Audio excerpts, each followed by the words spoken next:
White Walker perpetuated offenses are considered especially heinous. In Westeros, 4 dedicated friends investigate and discuss these vicious episodes as members of an elite squad known as A Podcast Has No Name. I'm Ambush. I'm Morgan, and we are A Podcast Has No Name. Today, we are recapping episodes 5 through 9 of Disney Plus and Marvel's WandaVision, and we are joined by 3 very special guests. Returning from our first WandaVision episode 1 through 4 recap, it's Sean Mick. And new to the show, but not new to this, Megan with the Carhartt and Brittain J. Blige. Welcome, everybody. Thank you.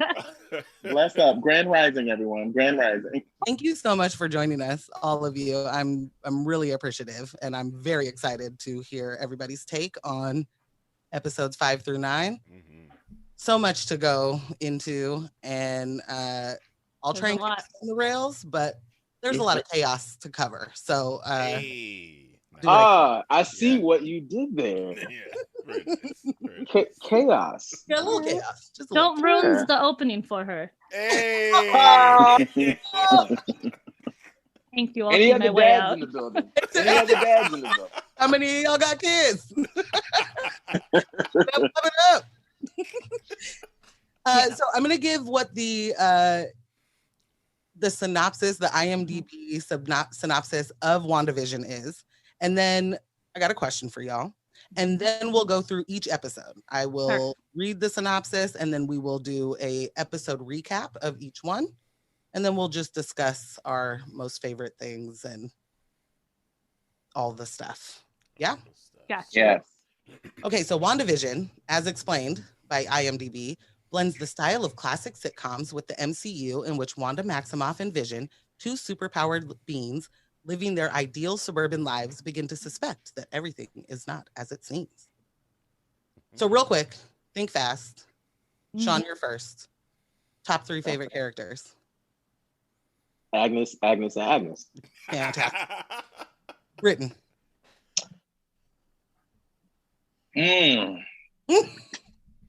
I'm going to give it to Mother Wanda, and I'm going to give it to. Oh no, you know what? Lies I'll be telling. Monica Rambeau. Then we're going to go for Mother Wanda, and I'm going to give it to the Doublemint twins. Tight. The Exorcist twins. Fantastic. Okay, now I get it. Literally. Okay. Wicked and Speed. Yeah, indeed. But I love. Why did they the top 3? I want another one. Well, actually, I love Vision towards the end. He really caught my heart. So you get to talk about all your friends after, but Okay. it was just the think fast. Ambush, think fast. Agnes, Darcy, Damn. and Monica. All right, Megan, give us the goods. Ambush stole my answers. I was gonna say I feel like Wanda's a bit of a given, but Agatha Harkness, Right. she is too. Monica Rambeau and maybe the twins, but also there's a lingering Dottie, and I have a Dottie theory. So there's a lingering. Her last name is Jones. There's another Arcana Jones person in there. It's fine. We'll get to it later.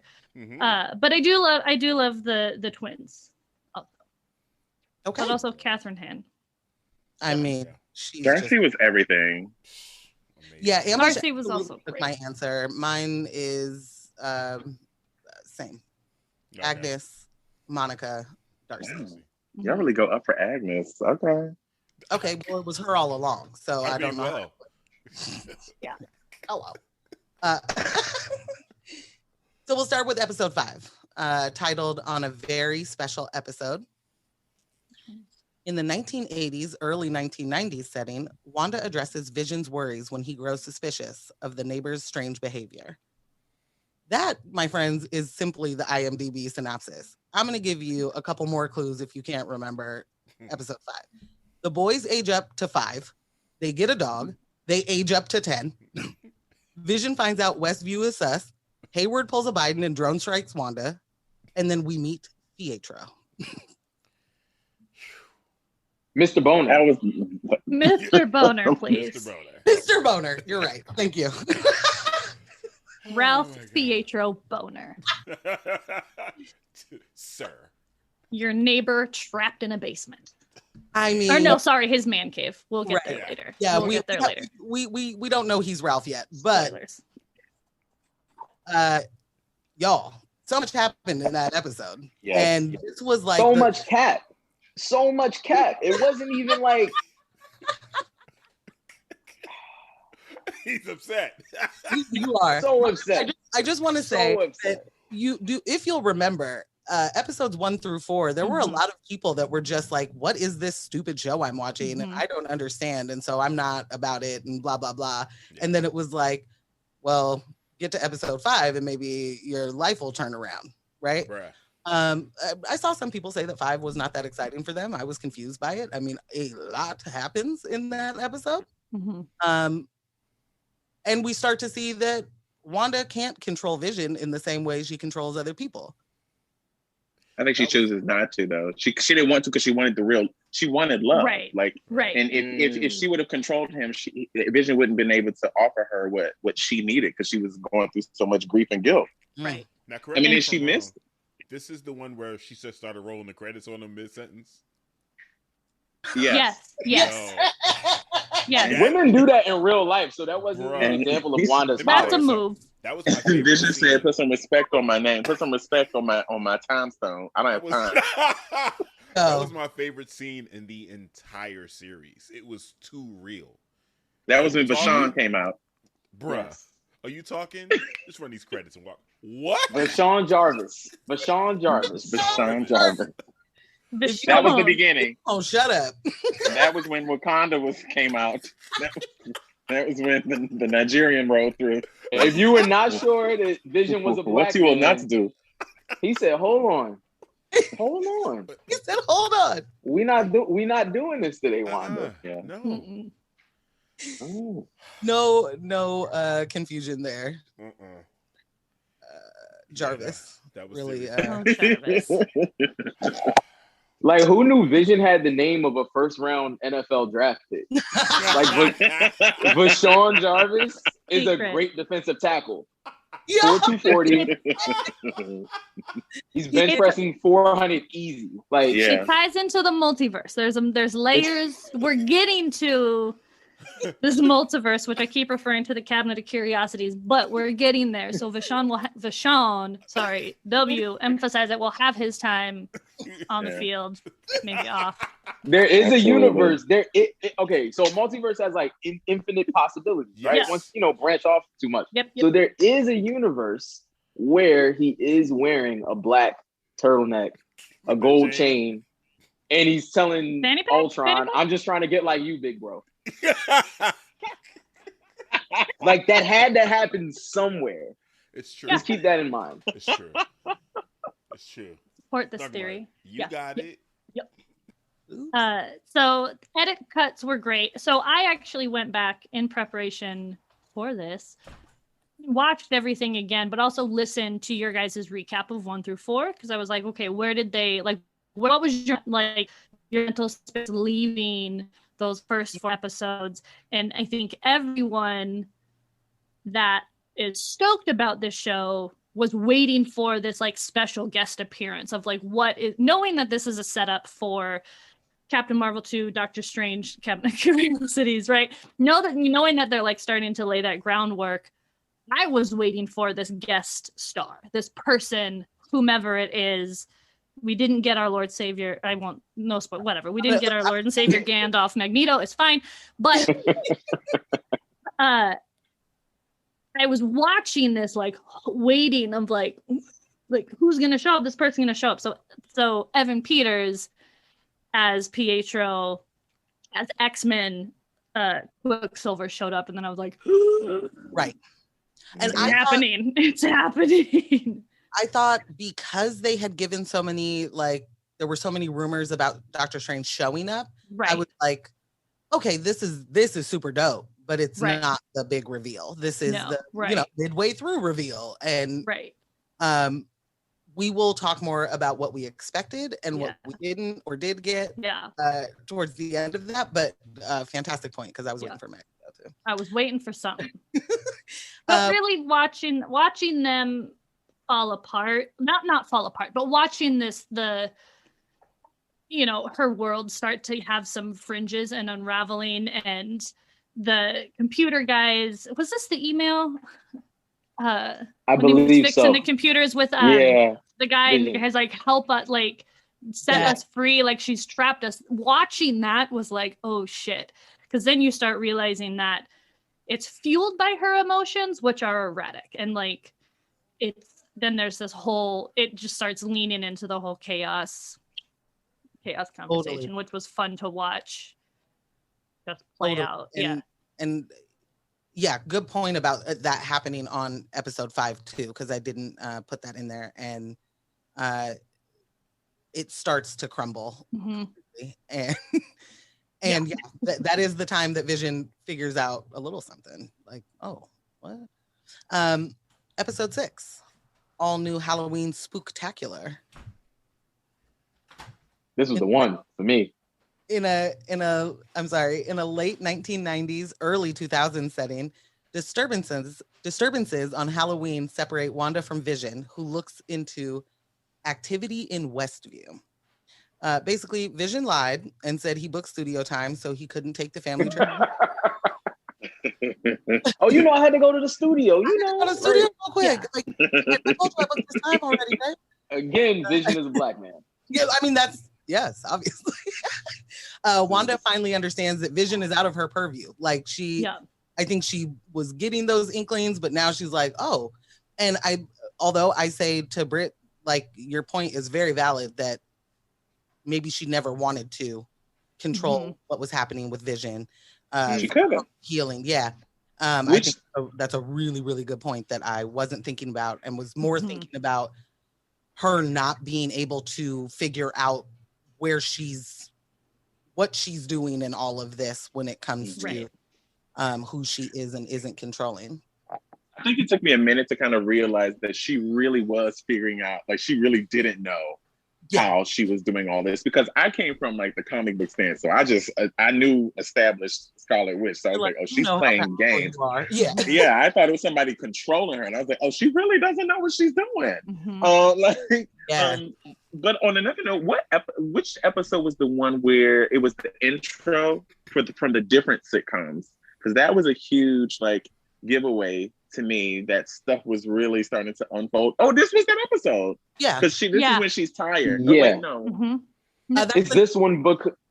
Or wait, is it the next? But it ties in like the Office. It ties in. The Modern. That's the Modern Family episode. That's the next one. Sorry, I'm getting ahead of myself. That's okay. But it was very interesting to see how like it got creepier and creepier the further. You know how with that moment when she says to the kids, "Don't go to such and such street." Don't try to go any further than that. And then that's where Vision started to. Yes.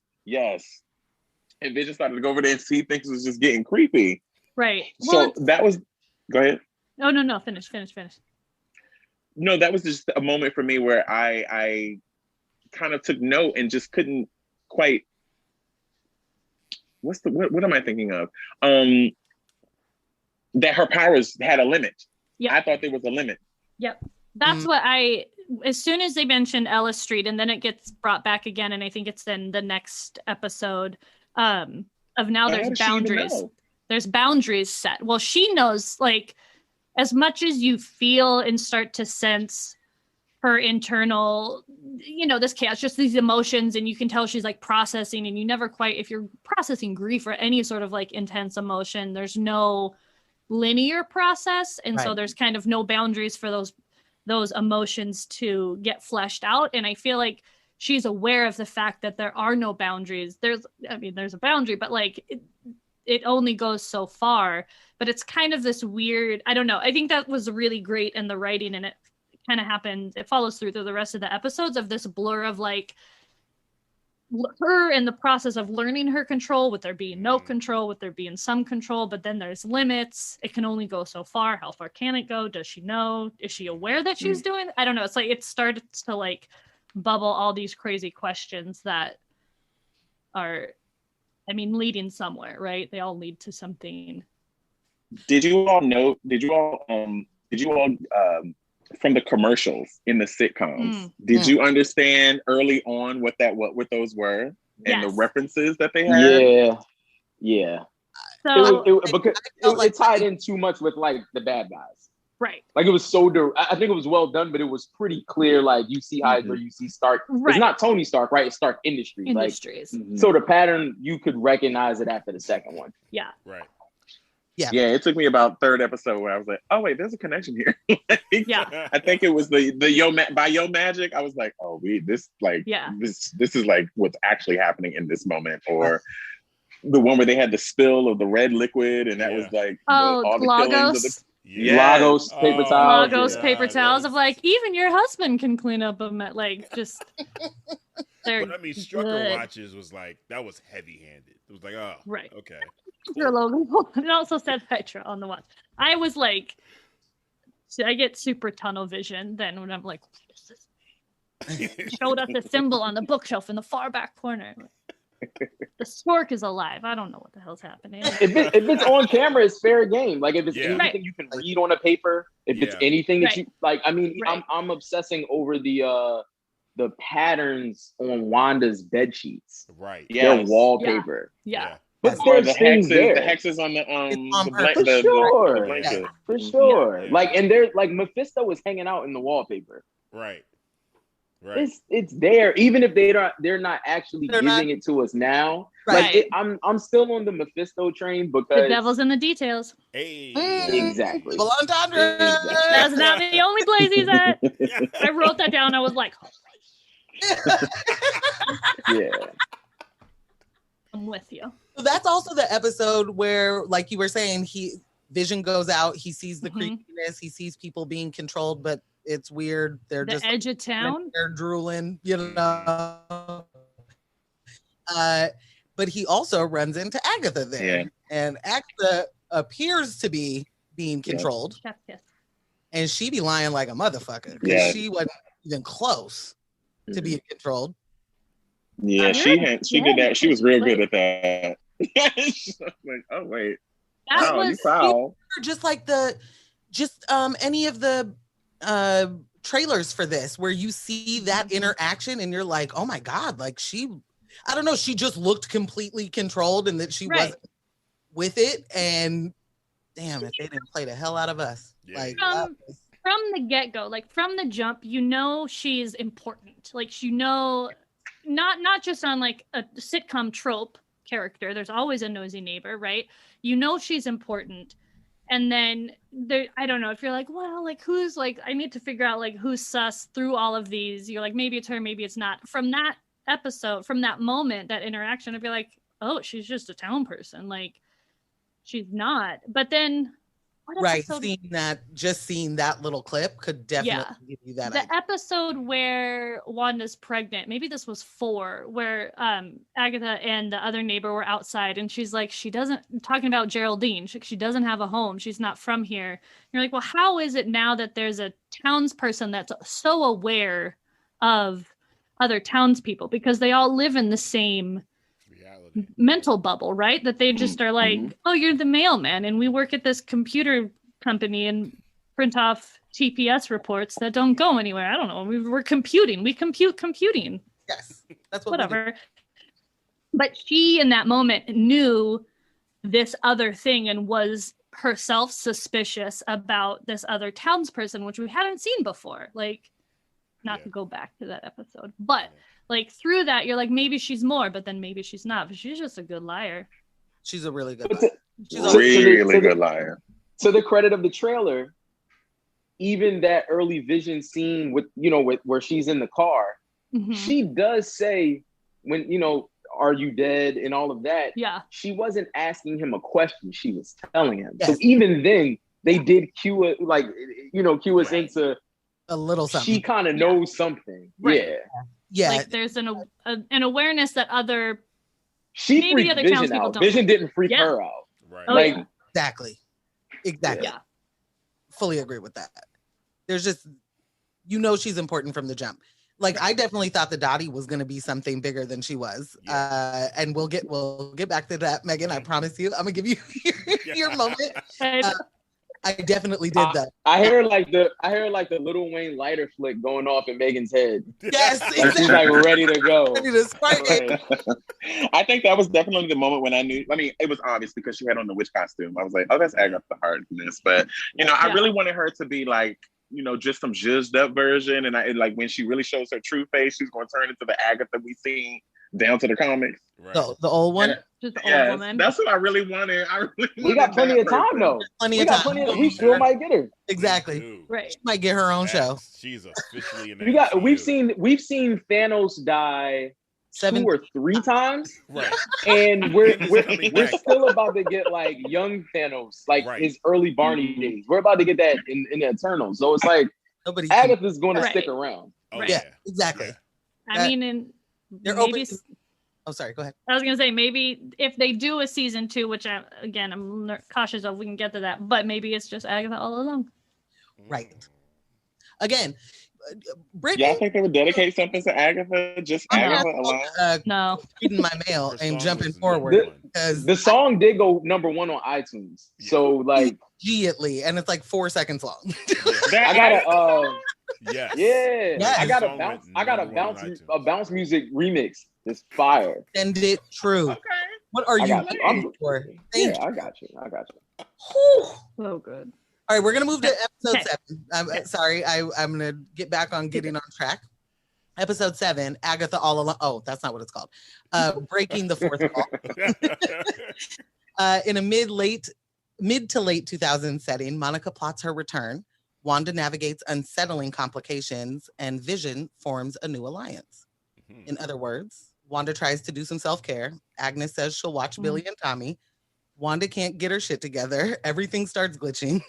Monica consistently showing us that Black women, what they do in stressful situations, that car don't work, I'll just walk through. I'm just going to walk Believe them the first time.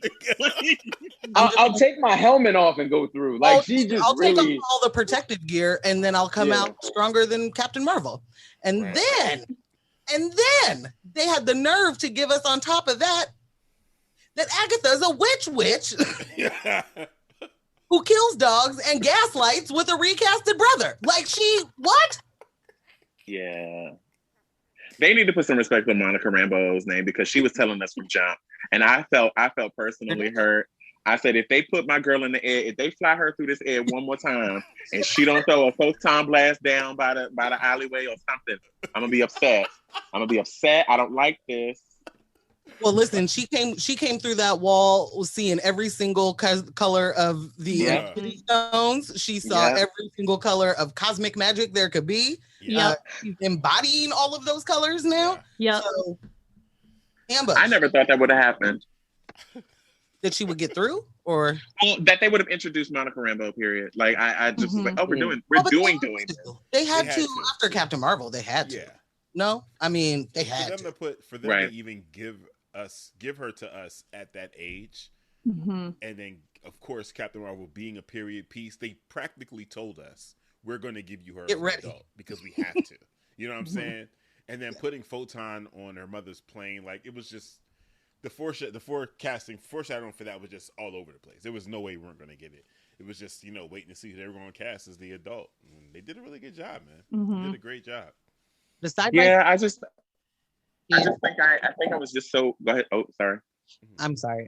Real quick, the side by side of the young actress that played her in Captain Marvel, and then Monica in so good WandaVision. It's like, that's your daughter. So this makes for sure.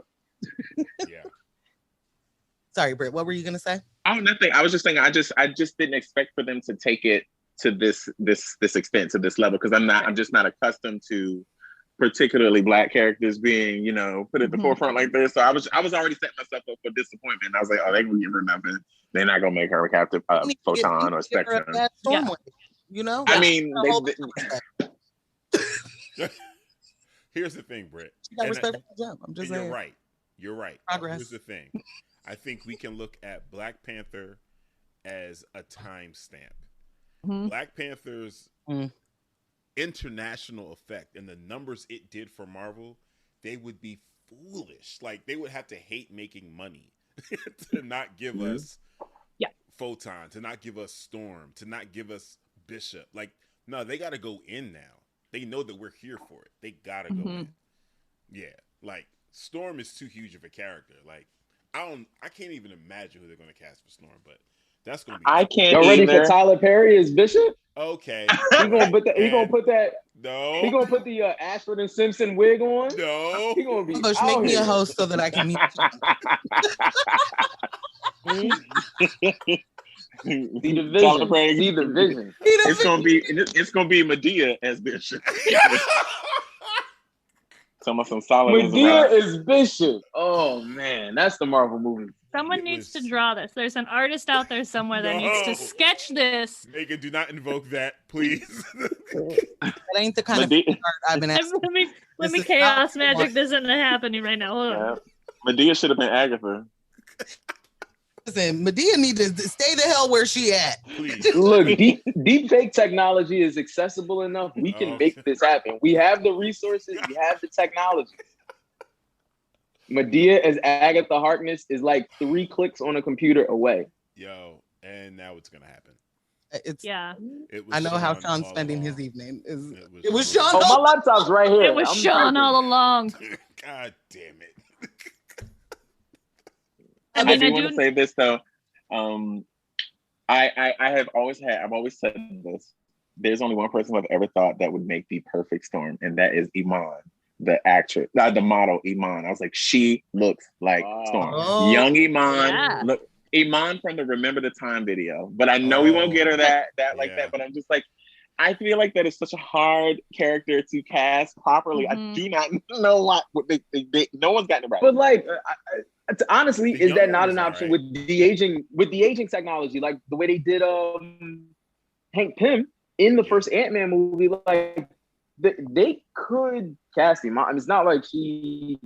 Mom still looks like she doesn't look close to her age. Right. So it's like, I was like, that woman is beautiful. Yeah.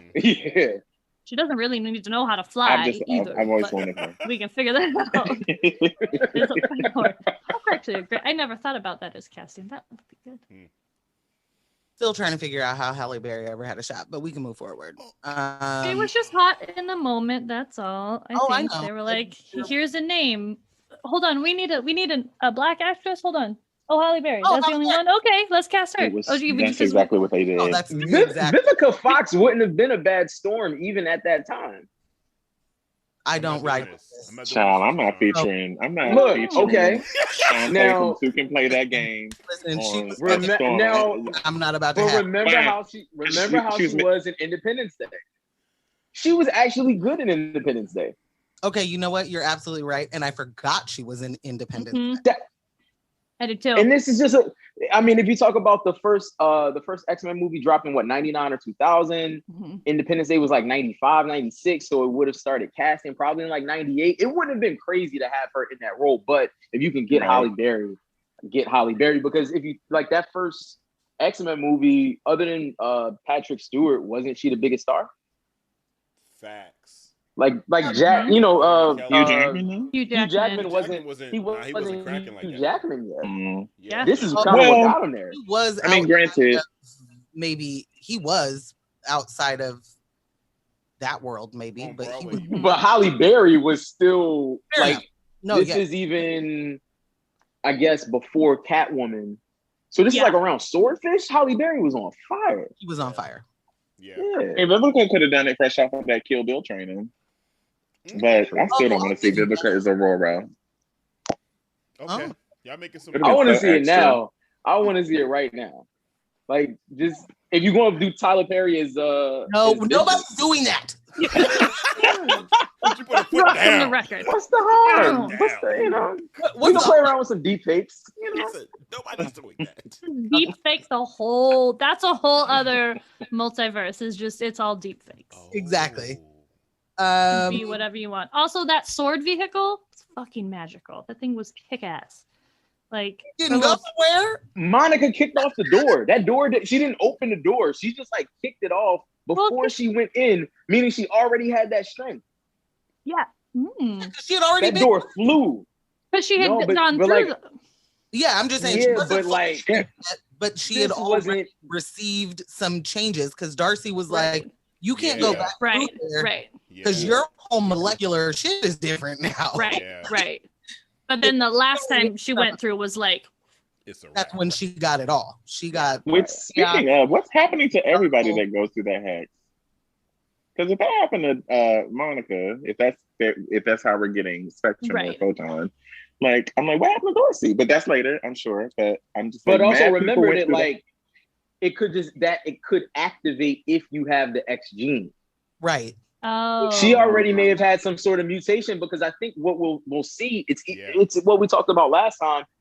Her mother might have been on a space mission where she had to come along at some point. Like she may already have experienced radiation that's affected her when her mom got back, you know? Yeah. Right. Yeah. But I mean, I could definitely see there being a story in like Captain Marvel 2 where like, oh, we don't have a babysitter. Baby, come on the spaceship. Like that can happen. Yeah. There's a little car seat in the back. Just buckle the baby in. Plus, there was put your little zero gravity helmet on. There's a difference between Wanda expanding the boundary and purposely bringing people in versus Monica, traversing it, forcing her way in, her way through. Like, so there's definitely a huge difference between them. Yeah. And on a small Darcy note, because we've been rewatching all of the Avengers movies, in order. I'm so happy that they're giving her some more respect, and she's not just like the idiot sidekick. She's an astrophysicist. She's Dr. Darcy Lewis. Thank you. Hello. Like, thank you for not making her so stupid. I mean, I loved her character in Thor, but she was always like comedic relief. Yeah, comedic relief, and I was like, well, I'm my only pushback here is if I were working with Jane in boring Thor, I would also be the comedic relief because fuck Jane. Sorry. Put some respect on the next Thor's name. Okay. Oh, you went down the wrong. I don't like her. Oh, no. She is boring. She can stick with the ether sludge in her body. Go away. I want no parts. The elves should have ripped her to shreds. Okay, doesn't she become like a wielder of one of the hammers? The mighty Thor. She's the next Thor. Yeah. He's Thor. Yeah, and I'm sure Taika will do a great job, and I'll end up liking her by the end of it. But nope, so far, hard pass. I like this. Okay. Oh my God. Okay, so we'll move on to episode 8, unless we needed more discussion on 7, because 7 was a good one. But okay. Okay, but real quick, did anybody hear about the fact that they might introduce Storm in Love and Thunder? That's it. I'm done. All right. Ooh. If you don't take this stuff for the end, Brittain. Oh, sorry. Put it in your pocket. Because now I need to answer for that later. Exactly. Okay, bring that back. Oh just my God. parking lot that. Episodes where we'll talk about all of this other stuff. I'm sorry. All right. Well, I didn't know. I was talking. I must not be listening. Yeah, it was cool. Okay. Love you. It never happened. Episode 8. Episode 8. Titled Previously On. Wanda embarks on a troubling journey, revisiting her past for insight into her present and future. Which, LOL, how dare you say that for that episode? We learn Agnes almost got burned at the stake but then she sucked everyone's life force, including her own mother's. It's true. She plays the witch of the Darkhold's past and makes Wanda relive all her traumas in order to find out where she got the goods from. Bruh. Y'all, that one was a lot. This was rough. Question at the top. Why? Why did we have to watch that bunny eat that fucking bird? To know it's not a bunny. Her familiar, whatever this creature is, she took that bird. Oh, Ralph. That's Ralph.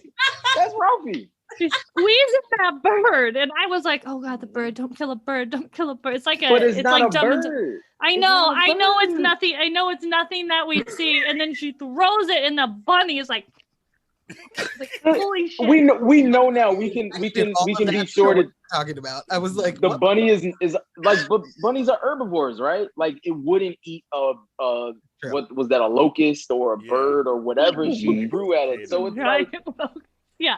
I don't know. I was like, this is of all the moments in the show, that's aggressive. Where's PETA. I don't think there's any digital. There's no digital PETA. She's like, that's it for me. Yeah. No, I was just like, oh, damn, like. It looked like you also had a question at the top or a statement at the top. Well, yes, it was considering it was revolving around the previous episode. The showdown between Monica and Wanda. Is that's in this episode, right? Is that this one? No, I don't think so, because this is the episode when she's already down in the basement. Totally right. You're totally right. I missed it completely. Yeah. Let's go backwards real quick. And talk about the episode 7 moment when they have their showdown. Yes, because finally, they was having, like I said, they needed to put some respect on Monica's name, and Wanda really thought she was about to like really wreck shop, and Monica said, "I've had enough." You saw her get shook real quick. Wanda got shook real quick. What I was interested in is like, did Agatha not pick up on what was happening with Monica? Or was just she's so invested in what's happening with Wanda that she could care less? But I'm just kind of like, I would guess she didn't care. She's after that magic. Like, you can do your little cute static shock moves wherever you want, but like, but I'm just saying, but it's she's after the power. Yeah, but so does that mean that Agnes can't take that kind of power? She can only deal with certain magic and not necessarily witch power, like true. Yeah, like thank you. Yeah, I don't know. Like, is that what that means? Because that is such a good point, and I didn't think about her not paying attention to Monica at all, and I just assumed, or no, I didn't pay attention to that. So there's that.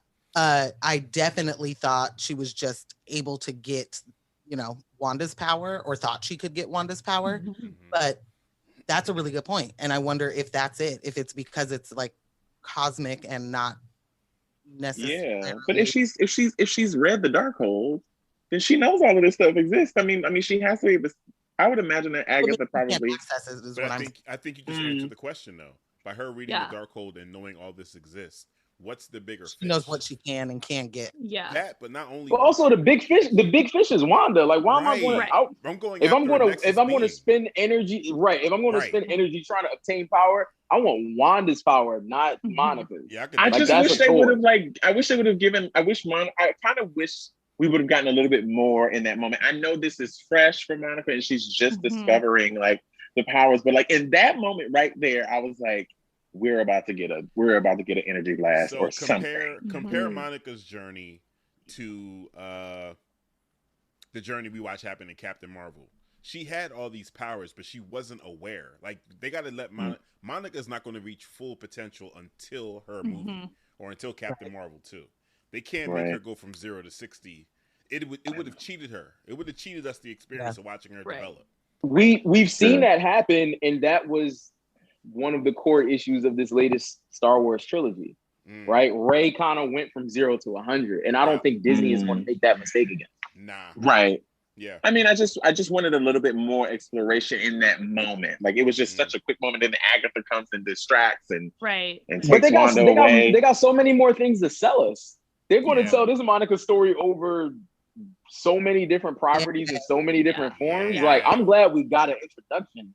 But yeah, they weren't going to give us like real Monica right now. I know. I guess it's because I have such a lack of trust with what they do. Again, with characters that look like that. And I was like, well, just give it all to me now. Just turn her into Captain Marvel now. And like, doing a good job. I want all of it now. think about Black Panther when we got him in Civil War. Totally different than what we got completely fleshed out in the Black Panther movie. So we just gotta wait. You know what I'm saying? Like, they gave him a new costume in the Black Panther movie that completely enhanced his abilities. So yeah, they're gonna ramp it up. But we still haven't even seen how Spider-Man, like, we never saw the Spider-Man origin story. Right. They purposely skipped over that. Yeah, I was gonna say but I'm just like, yeah. I feel like Monica, because I think Brie Larson they're giving her the boot. Yep. And Monica's going to be around for a long time. And so they're going to play. They're not going to give us this story even in a linear manner. We're going to jump and see her fully powered. Then we'll come back to some middle period. Like, They're Wait, going say to what you said again around. in the beginning. What are they doing with Brie Larson? Getting her out of here. She's done. She's the intro. Yeah, next movie is probably her. Like, yeah. I don't know. Do you think so? This, guys? Yeah, I'm not saying I don't. Captain Marvel. Y'all didn't feel that way? With the introduction of Monica, with the introduction, like all of that, I was like, oh, there's going to be a black Captain Marvel in the next one. Then great. Right. Yeah. But, they're going back to the 70s fit with the black and white and the fro. Like, I don't think Brie Larson has more than. Honestly, I think she has 2 MCU appearances left. I mean, though I think she has an actual Captain Marvel. She'll be in Captain Marvel, but Captain Marvel 2 is passing the torch. Yes. Yeah. Agree. That's my thought. That's my assumption. We're doing too much. I know we're doing too much. Episode 8. Back in. Episode 8. Wizard of Oz moment, or was that episode 9? Oh, that was so good. That was episode 9. Okay, Wizard of Oz. That was hilarious. Episode 9. So episode 8. And I'm sorry, but Brittain, I'm going to ask you because you just came up with a really important part for episode 7 that I had forgotten to think about if I have missed something huge in this, which I'm sure I did. This is just an outline for us to talk about it. But we learn Agnes almost got burned at the stake. Then she sucks everybody's lives force, including her mother's. She plays the witch of Darkhold's past and makes Wanda relive trauma in order to find out where she got the goods from. Now we can talk about very specifically those scenes, because her being a kid in the apartment with her parents and all of that full-blown war outside, and they're just about to watch Dick Van Dyke and be fine and eat dinner and have their TV. Well, that was when she was her most happiest. Clearly. Yeah. I mean, that really spelled out what the sitcom situation was, right? That's and they were a little heavy-handed with it, but I appreciated it when it was like, you know, a sitcom there's all these shenanigans, and shenanigans are fine because by the end of it, everything's still okay. You know, like all of these crazy things can happen within the episode, but then at the end of it, we're all still alive and happy and fine. That really just set the stage for why we had seen any of that, you know, for all of the people that were like, why am I watching this show that's in black and white or whatever, that we get our answer if you needed it. We get that fully in that episode. I do sort of wish that maybe not every superhero, because there's superheroes that deserve longer origin stories, but a good most of them we could condense to 40 minutes, and I think I'm okay with, like, I just need I need the like flashcards of your origin story of like 5-minute segment, 5-minute segment, 5-minute segment. I'm like, this was good, thank you, I've got it all continuing. Like I did like appreciate that, but there was a huge go ahead. There was a huge reveal in this one. Finding out one that, you know, she was born a witch, she did have those abilities when she was younger, but then having the Mind Stone enhance her powers when they were doing the experimenting in Sokovia, like that was like, oh, hold up, Ambush. We don't know that she was born a witch. We know that she was a witch by that point. Okay, good point. Isn't there a whole thing of like that? Something with her mom. Whoever the Darkhold is about, the main, right? He could have given her those powers as a kid. Right. I don't know if she was born like that. Right. And I think by not being super clear, they have the option of going with her parents are her parents, and then the demon gave her the powers, or her dad is actually Big Homie. Yes. She had some mutant genes that with the powers is why we see what we see. Right. I think it's important that like we got a little bit more clarity of when she had it, but we don't know how she got those powers. She got them. True. Yeah. And I think you're right, Sean. We can go, or they can go either way with that, and it would be okay. Like I definitely have my hopes and wishes of who her parents are and all of those things. But do you think they're going to set it up that way? You think? I mean, like, because the MCU is completely kind of rewriting a lot of certain origin stories, and Wanda and Pietro's story was rewritten in the comics multiple times, and so you know, I always thought I just curious to know how they're going to unfold that, like, because I thought that what did Agatha say about her powers died on the vine or something, like they were fading or something, and then the time stone.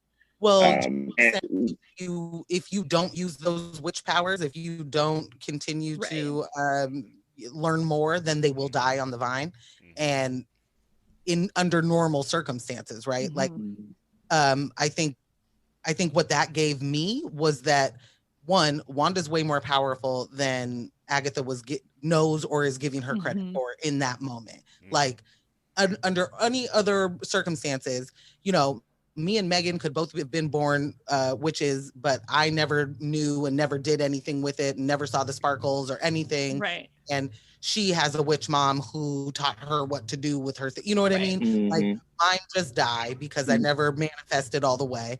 And she, you know, learned how to do it. But if my powers were that powerful and I didn't even need to learn anything, because she doesn't need to know how to say a spell. She can just do it.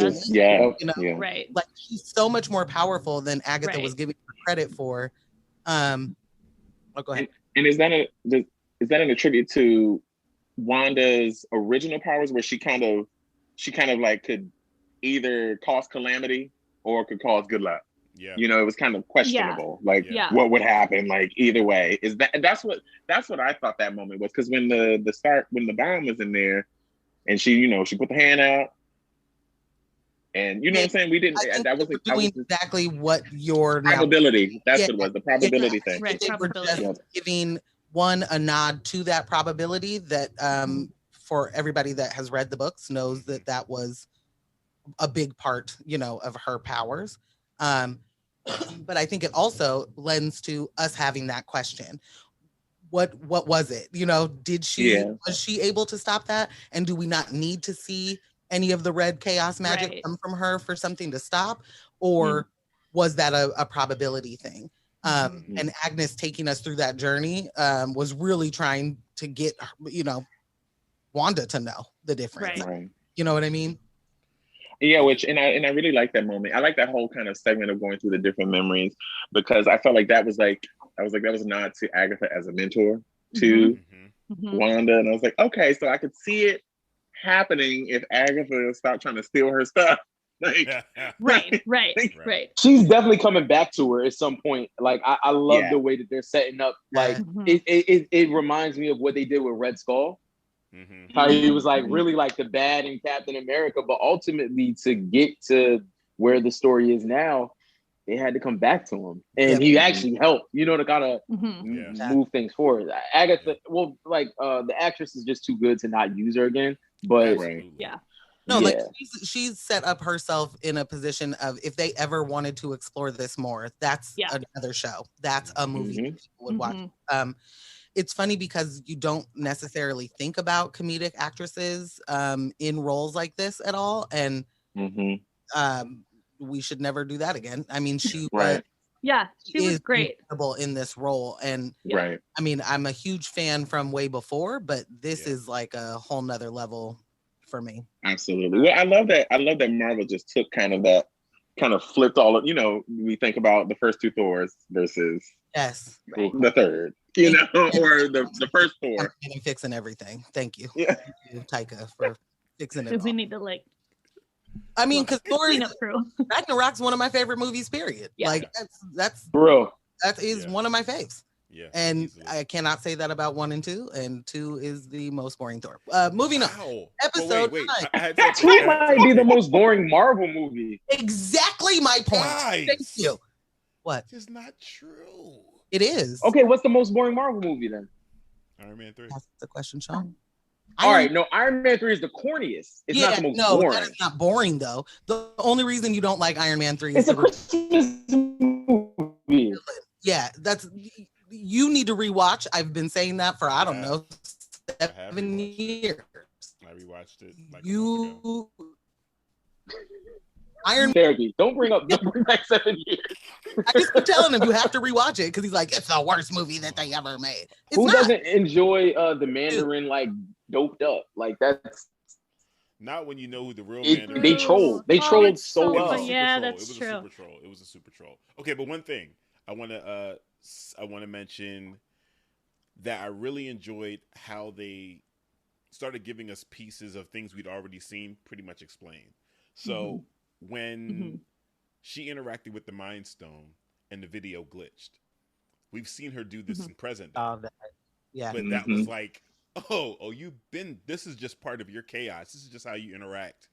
And that's also a tie-in to an X-Men storyline, because at one point they were also cursed where electronics could not pick them up. So it's another mutant tie-in that she just does this shit automatically. Like, I'm just going to be editing and you won't be able to catch me on camera doing any special shit. It was the same thing with the X-Men too. So I really, really enjoyed that. That was dope as hell. And then also when they were in the Bewitched basement and Agnes took that time to explain, take her through the different steps and the rooms and all that.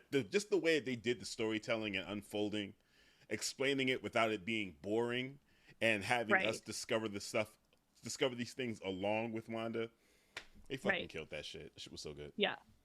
Well, and they did such a good job of setting Agatha up as the teacher. Like, because isn't that what she was, the position she was in the comic books? Is she was this wealth of knowledge and she's explaining and like, not even maybe training, but just explaining how these things work. And they did a good job of having her do that without it be like, here, little young unknowing witch girl, I'm going to teach you. She's like, explaining it to you, be like, no, bitch, don't you know this shit? Like, when I do this, you can't do this. What the fuck is wrong with you? Like, she's being like, she knows she harnesses this power that she wants, but I think she's also pissed off because it's like, this girl has this shit. I want it. I deserve it. I'm into it. I read about it. I work for it. She just fucking has it. Like, give it to me. So it's, it's like all. Yeah. What'd she say? All the things. You're making breakfast for dinner. You're the fucking. And you're making breakfast for dinner. All of this to make breakfast for dinner was a read, and that was disrespectful. Listen, the amount she brought her lobster. Like, she disrespected the hell out of Wanda. She belittled her. First of all, my husband don't even eat. Okay, so how about boom? And you know he don't eat. So what are you doing? Why you talking? He'll eat for show. He doesn't need to eat, but he will. I mean, the boy chewed some gum. Like, we saw what that does. He got loose that day. He got gummed up.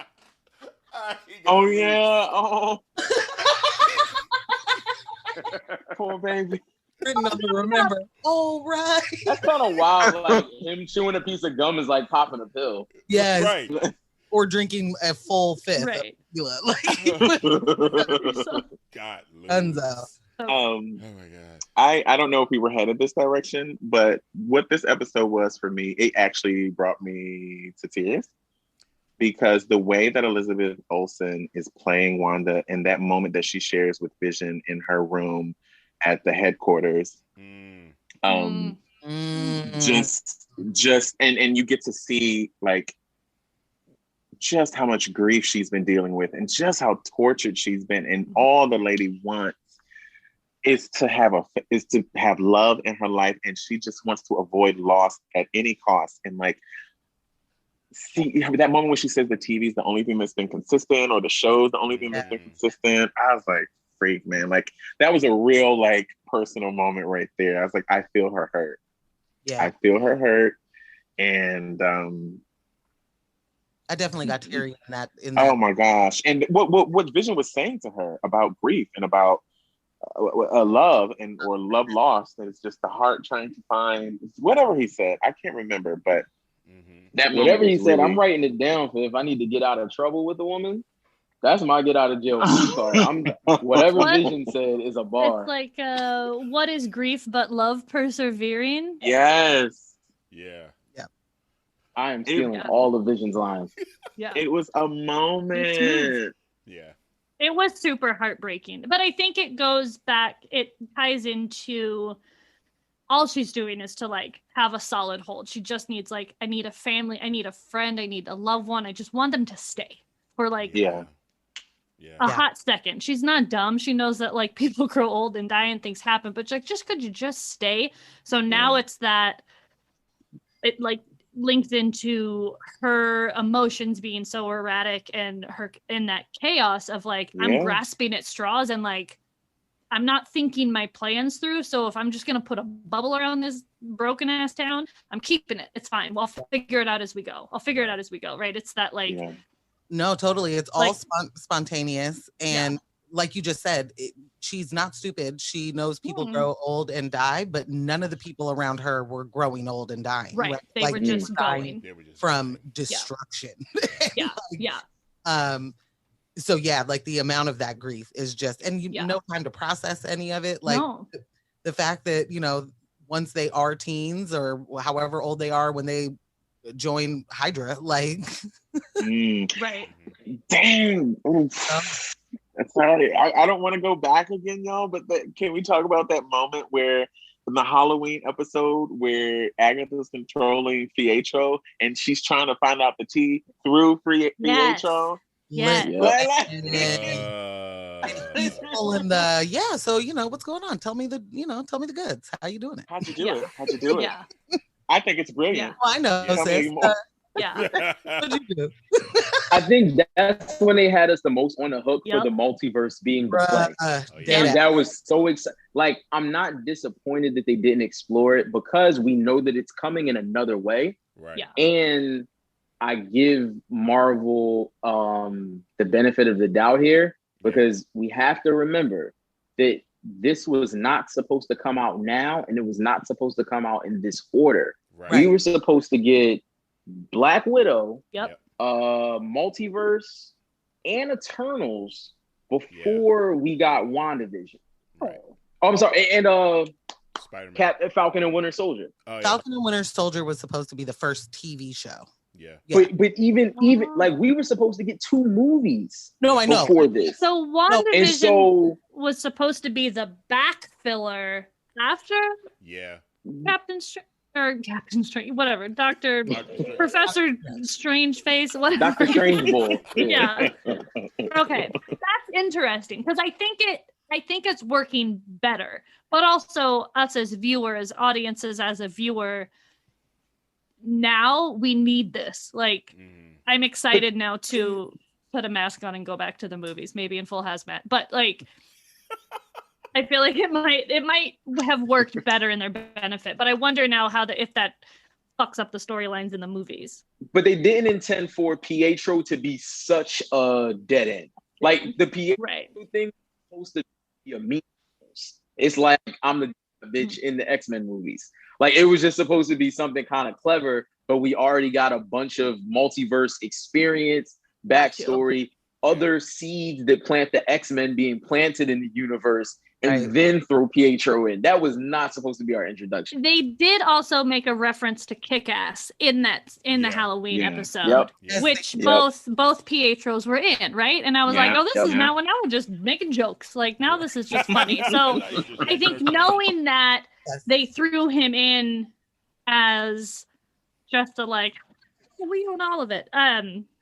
Which is their own flex that they can do. That actually makes more sense. Because I really thought, I was like, oh, we're doing this. We're like, we're all crossing over. But and then Vision did make that X symbol with his arms in the beginning before he left the house. Yeah. Oh, I didn't notice that. Yeah, he was like, hold on, wait. He was like, I'm gonna go. Oh, Vision said Wakanda forever. He did. Yeah, he was like, But I he was vibranium, right? He was like, I've been there. I know them. I'm not mad at that troll because I think it was a great way for Marvel to just let us know, listen, all right, we're not doing what you want us to do. We got a plan. We're going to flesh that out. You haven't heard any rumors of us using any of those actors because we're not. Okay? So to make it clear, we're going to shoot this bullet and we're going to completely waste the Quicksilver that you all love the most and not give him to you to prove we're not doing it. So just get it over with, guys. Just dash your hope. I don't want to sidetrack us too much because I think I have a reputation for doing that already. But I just realized that now, if we are this is like the Vision and White Vision thought exercise that we'll get into. Mm-hmm. But if it is true that we accept that Vision is Wakandian, right? Yeah. Mm-hmm. Technically, Vision and Wale are cousins. Oh my God. It just hit me. But like, I mean, if How do you like this?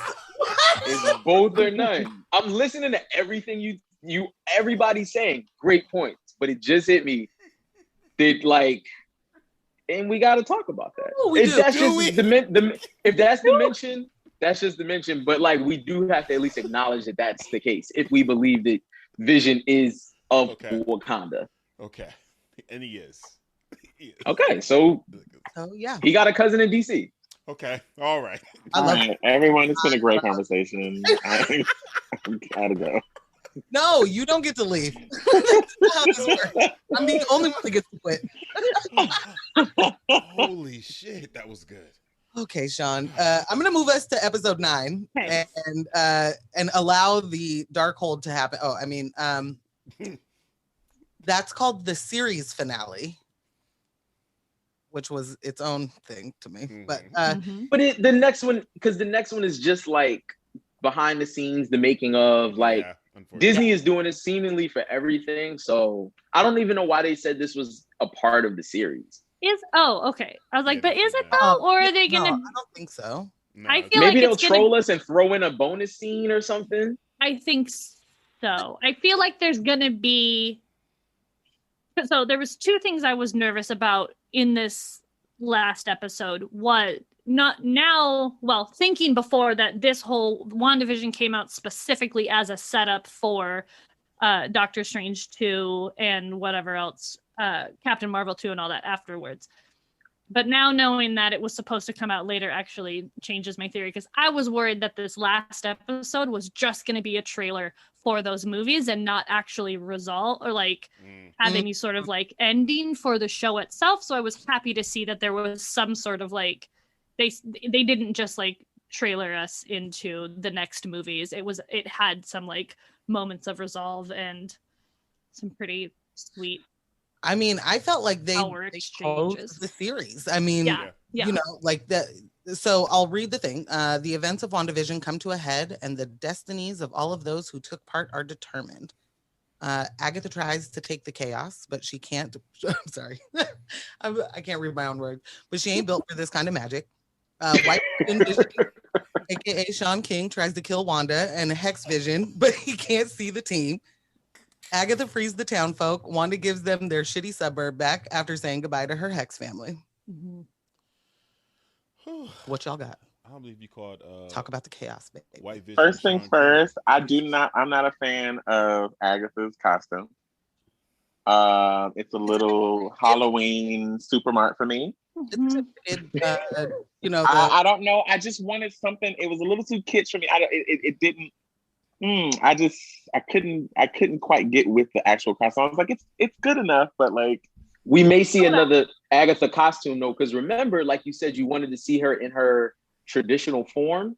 Mm-hmm. We still may be getting an early version of her, and then we almost like Marvel's earned the benefit of the doubt. Yeah, they're like they'll eventually give us the ultimate version of every character. Because it was just that was the moment where I was like, this looks like a TV show now.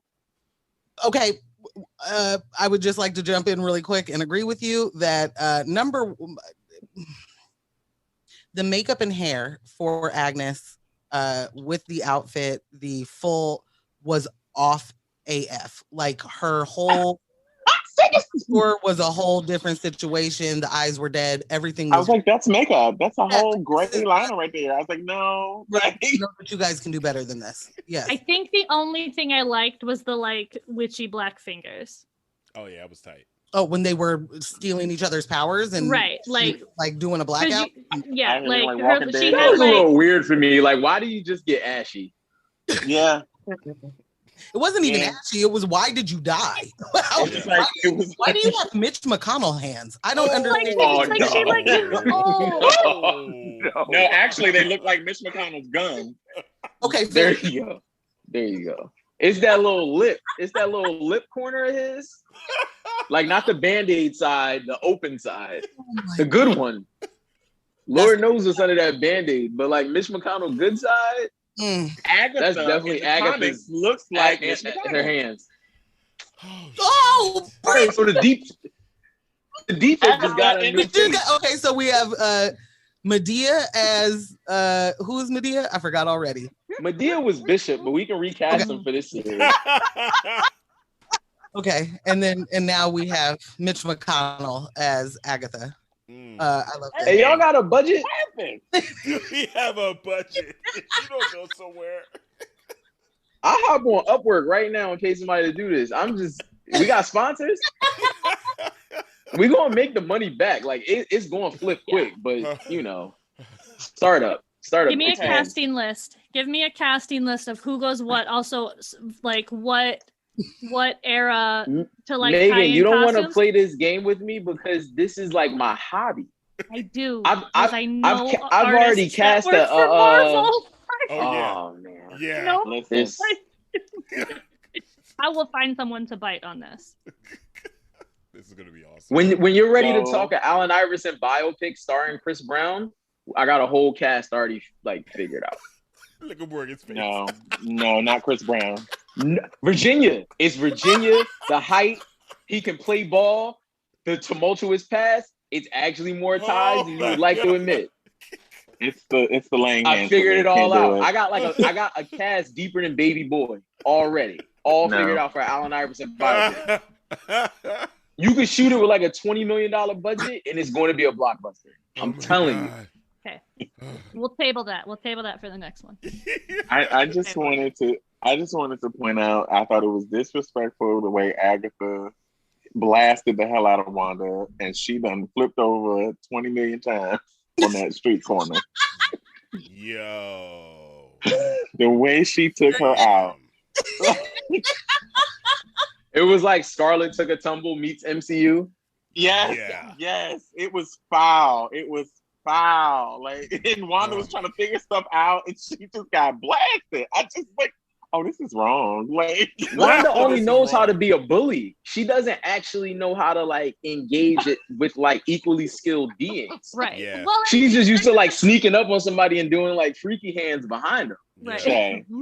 Touche. And Agatha brings that up. She's like, you hurt people. She only knows how to her power reaches full potential, not potential, but like full energy when she's hurting people, and that's that like true Good chaos. point. So I feel like we brought this up before of Agatha just being pissed because someone undeserving has all of that she feels is undeserving has all of this power. She's like, fuck you, like you don't even know what you have, like I'm gonna throw your ass across it. But then she gets taken out by a car for a moment. But that was brilliant. Which I loved, and I was just like giddy. I That really wanted her boots to curl up, right? And then I was questioning what those boots were. I was very curious because I also did not like that costume, but I did love that car moment. But you're totally right. That costume was from Hot Topic. Okay.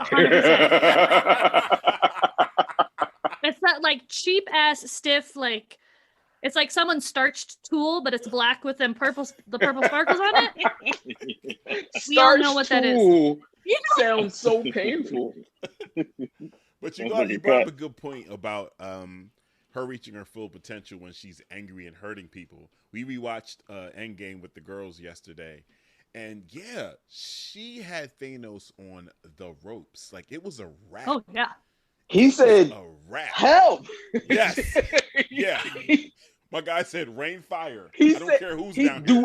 Light everybody. Do it all. Up. Everything. Everything. Yeah. Up all the bombs. By herself. By herself. But what a moment! I know, and I was just like, "So wait, can we play after seeing this episode? After seeing the end of this episode of WandaVision, I was like, can we please time warp back? Let's go back." Yeah. I want to see her take care of Thanos right now. Yeah. Even though, real talk, I was just like, Thanos, they kind of punked out on Thanos too. I was like, he went hard in the film, but not. I was like, Thanos is like a nut. Like, but we're getting more Thanos. Yeah, we know we're getting like for sure the Eternals.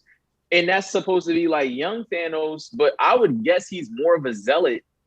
Even if he's not as powerful, he's more indoctrinated in that mindset. Yeah. I would think the age kind of gave him a little bit more wisdom, but he's probably like, I mean, yeah, he was young and thugging, and we're going to see it in the Eternals. So like, we're getting like more aggressive Thanos on screen. Get Thanos and the wife beater, and like I was like, none of y'all would have been able to touch Thanos for real. Like I was like, that's not gonna happen. Like, but also we're definitely getting now, Thanos with a do-rag and a Crown Royal bottle. Right. Like with a swisher in his ear. The Thanos we got in Endgame was 2014 Thanos. Remember? Right. That same Thanos wouldn't have given Hulk the ass whipping that he got in 2023 or whenever that took place. Listen, okay, let's not get too distracted. I know we're good. When you bully the bully, it just. But it also reminds me that, like, again, I don't think Miss Wanda was the best girlfriend. He did bring like she's a bit of a mean girl. He did bring that up in the last. She's a bit of a mean girl, and it's like she is the most powerful when she's being disrespectful, and like roll credit. She also wasn't even when like the start of I'm not doing the this shit. start of her Vision becoming a thing wasn't her like, hey Vision, so like what's it like to like learn about the human experience? It was like him essentially being a lapdog and like acquiescing to like managing her grief. Yeah. And like him being such the perfect man in an inhuman way that he was like willing to just like do whatever to make her happy. Where it's like there were some single Avengers. I'm sure there were some nice young men working as SHIELD agents who, hey Miss Wanda, how you doing? And she's like, fuck off, like, you know what I mean? I got I Love Lucy to watch. Like it took somebody like Vision for her to even check for a man. Right. Somebody said we falling in love with iPads now. No, Vision is definitely a Amazon Echo. He is not an iPad. He's kind of premium and like refined. So actually, you might be right. So let me ask y'all this: when White Vision came a knocking, can we come up with another name? Since the black one is ViShawn Jarvis. Like, she called him Sean King. Wow. Morgan called him Sean King. I don't know. Don't disrespect White Vision like that. Sorry. I couldn't come up with a better name. Perfect. That's giving Sean King way too much credit. Fair enough. Yeah, put some respect. That's the story of his life, so. I knew exactly what was going to happen. I knew it. I was like, girl, this is a whole new Vision. You need to step back. I was like, girl, you in trouble. You in danger, girl. Like, don't. Girl, he a whole different color. Why did she not understand that? Because she was amidst all of the grief. And I mean, and Agatha was just there, and Agatha's sitting there looking at it. And if she was in enough grief to let fake Pietro slide, Vision, because remember, Vision's cape isn't real. Vision just decided to grow a cape because he thought Thor was handsome. Oh, neat. Like, so if Vision was just like, you know what? It's springtime. The weather's nice in Westview.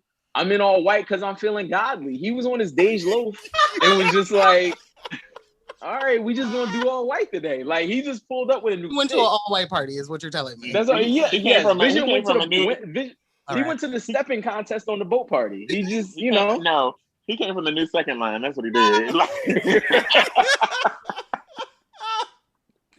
Somehow he did all of those things too, because he's Vision. Right. It's fine. He had time. Exactly. Holy shit. I don't know. So, all right. So can we not call him White Vision? Can we call him White Party Vision? White Party. I don't know, but the White Party just is very like White Party in the sense that like black people love a party where you have a reason to wear all white. True. Essence Fest. What a White Party is, but Essence Fest Vision nailed it. There it is. Perfect. There we go. Vision. There we go. Essence Fest. Chalk. Powder. That's it. I mean, you knew something. You knew he wasn't going to be nice because he had computer eyes. Yeah. Yes. He did. But again, everything is color. Like I've seen in many reviews, like everything is color coded. Yes. So you know what I'm saying? Like I knew. I mean, and like you said, the blue eyes, like it was just ice cold. Yeah. Like ice cold. Everything is color coded. We'll get to this again. Mm-hmm. Agatha's purple, Wanda's red, Dottie's yellow. It's all lining up to the Eternals. All right. It's all connected to the Eternals. Wait. Hold on. Uh-huh. So yeah. we are all right. Okay, I had to step away for a second. And I don't know how far you guys got in this episode. We didn't. Not very. Okay, that's what it felt like. We'll circle back to Essence. My phone may die, but I'll come back. Okay. Yeah, lovely. Thank you. So I just want to, before we get too far onto our own theories and stuff, they sew up a ton, but then there's also a mid-credit and a post-credit scene. I just want to offer, before we move to the post and mid, Brittain alluded to it by saying that Agatha not liking her costume and it looked a little too much like TV. The last 2 episodes for me, in every scene where someone was flying, it looked like the CW. Like I cannot in any way get behind. All right, so the CW has actually stepped it up. If you look at the new Superman series, no, hear me out. Because they now have this streaming situation with HBO, right? They are treating the TV shows not like the low budget. Okay, well, I'm talking about situation they did before. But like OG CW. CW has even stepped it up. So I'm saying it makes Marvel even worse for making this flying look like Crouching Tiger, Hidden Dragon. Thank you. Yeah, honey, it was definitely like WB. Thank you. I couldn't. And I love that movie. I love that movie, but like, but you're right. We know I see it's like. Yes. My initial thought was, they just want everything to continue to look like an old sitcom. I would have given that, except for those last 2 episodes specifically were like present day, Wanda to now. You know, No, I would have not said a word had this had been Dick Van Dyke. But remember that Marvel has cheaped out before, because if you compare the CG in Black Panther to most of the Marvel movies, it looks like trash. When you have the final fight scene between Killmonger and there's a lot of cheap out that they our boy, like that was just so like the physics even in that don't make sense. Right. Where you look at other MC, but keep in mind, like the wardrobe was crazy. The cast was like, well regarded. They had, I think, higher expenses with the talent than they normally do, and they definitely cheaped out on the graphics. Yeah, they definitely. So they've done it before. They've done it before. What I was annoyed with was just we've also seen you make people fly and it not look like homegirl just like going off in her kids, like so stupid. It's just weird how they turn into a blur. Like it's just a blob of purple and black just moving through. I would have almost taken that, honestly. Like the thing about the Black Panther fight scene for me was like some of the fight scenes like that have a ton of CGI anyway is too hard for me to track. Like I don't know. You mean the Underground Railroad scene? Yes, that's exactly what I'm talking about. You know what that scene looked like? That scene looked like those video games where you can like blast somebody into a whole different room and then all of a sudden you're in a different fighting stage. Yes, it was definitely Killer Instinct. It wasn't even like Mortal Kombat level. It was like B level, like Killer Instinct, Virtual Fighter, not Virtual Fighter, not. Damn it. Okay, so we get the mid-credit scene where go ahead, Brittain. I just had one last one. I think I just realized I had a little frustration in these last 2 episodes. It's a slight critique of Wanda's character and like the fact that she kind of has these emotional outbursts. And I was like, there's this sense of immaturity there that really aggravates me, and that she's being antagonized. And I understand that that's the case.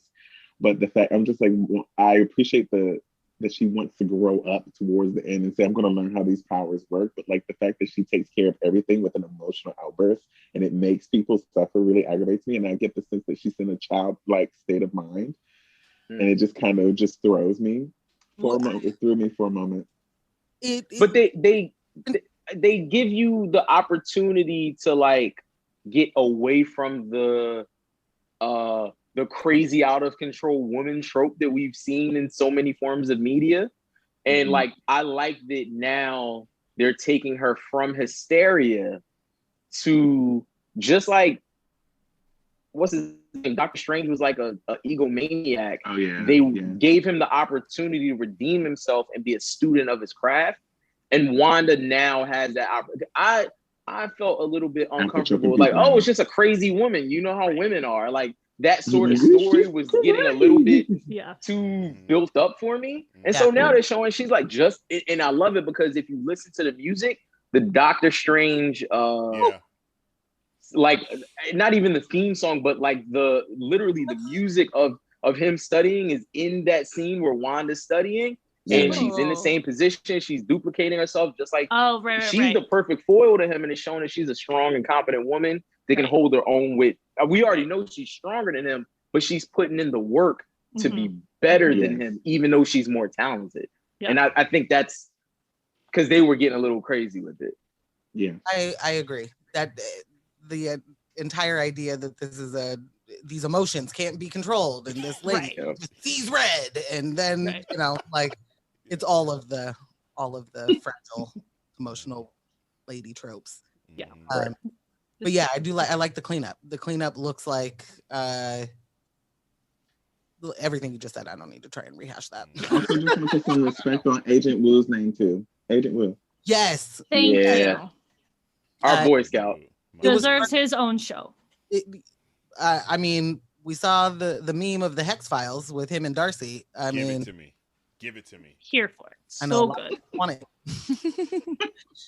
So the mid-credit scene, Hayward gets arrested. Shout out to our baby mama Darcy, who made sure to pin that dude because she knew. I'm looking forward to Darcy killing him. A little bit, yeah. Also, where did Darcy go? She was just circling the town, being lost in the Oh, you mean after that? Yeah, because we don't see her after she said debriefs are lame, right? Yeah, she was like, yep. I'll be a part of that. Yeah, she was. She was just like, I'm just gonna walk off. Yes, to the sunset without being okay. Yeah, that's when it works out that you're a woman doctor that no one knows that you're a doctor. They're like, oh, who's that white lady walking down the street? Yep. Worked out perfect for Darce. We get that, and we get Monica talking to a Skrull. Hello. Her friend Skrull. And that Skrull. I think that's the childhood friend. Yeah. I know your mom. Immediately I was like, oh, they're gonna take her to Nick Fury. Right. He's going to see Nick. That was super dope to me. Yeah. And because Talos is still playing Nick. Is that what I mean? Yeah. No, he is. Where we left off in Captain Marvel, right? Mm-hmm. Yeah, and was it Captain Marvel? Was it Spider-Man? It was Spider-Man. At the end of Spider-Man, he was still playing Nick. Okay. But this happens before Spider-Man. WandaVision is right after Endgame. And then Spider-Man is 8 weeks after this. Okay. So at this point, Talos is playing Nick, and Nick is up at the space station. Yeah. Right. That's also why like Hawkeye isn't around to sort of be because he would normally be the person to comfort Wanda, but because things are so crazy, he went rogue, went to Japan, killing Yakuza. She's dealing with her grief in Jersey. Like, it seems like everybody really like was just at a loss after and just did their own thing. Nobody was, because even in Spider-Man, like you don't get the sense that like outside of the Guardians going with Thor and they're in space, like you don't get the sense that anybody that's here on the planet is together much. Nah, at least at that point. Right. Well, and speaking of, being on your own and getting your life in a different way, then the post-credit scene where we already alluded to, she's sitting at the mountain that Cajon built, or whatever that dude's name is, that created Darkhold. They're going to simplify and change his name in the MCU. They're not like getting too crazy with it. I don't know. Nah, they're going to switch it up. Just pronounce Dormammu. They did make us pronounce Dormammu. They did. Yeah, they did. I mean, and it's not like Thanos is a hard name, but like that's also not Tom. Like right. We picking up a lot of space names. Yeah, we are. we can do Cajon if we need to. Yeah. Right. We can figure it out. Again, if people can figure out Daenerys Targaryen, anything's on the table. Hello. Pretty much. Yeah. Pretty much. Just learn how to pronounce your name. So she's at this little cabin that looks like Doctor Strange to me. I was like, oh, she's with the Ancient One now? Like, where? Yep. And then, she's in Sokovia. Agree. That's where she is. The least place they would expect to look for her. No, I don't think she's in Sokovia. I think she is where that is the mountain that the Dormammu built. The Cathon built, excuse me. Exactly. Yeah. It is. She is at the base of the Darkhold. She's about to learn it all.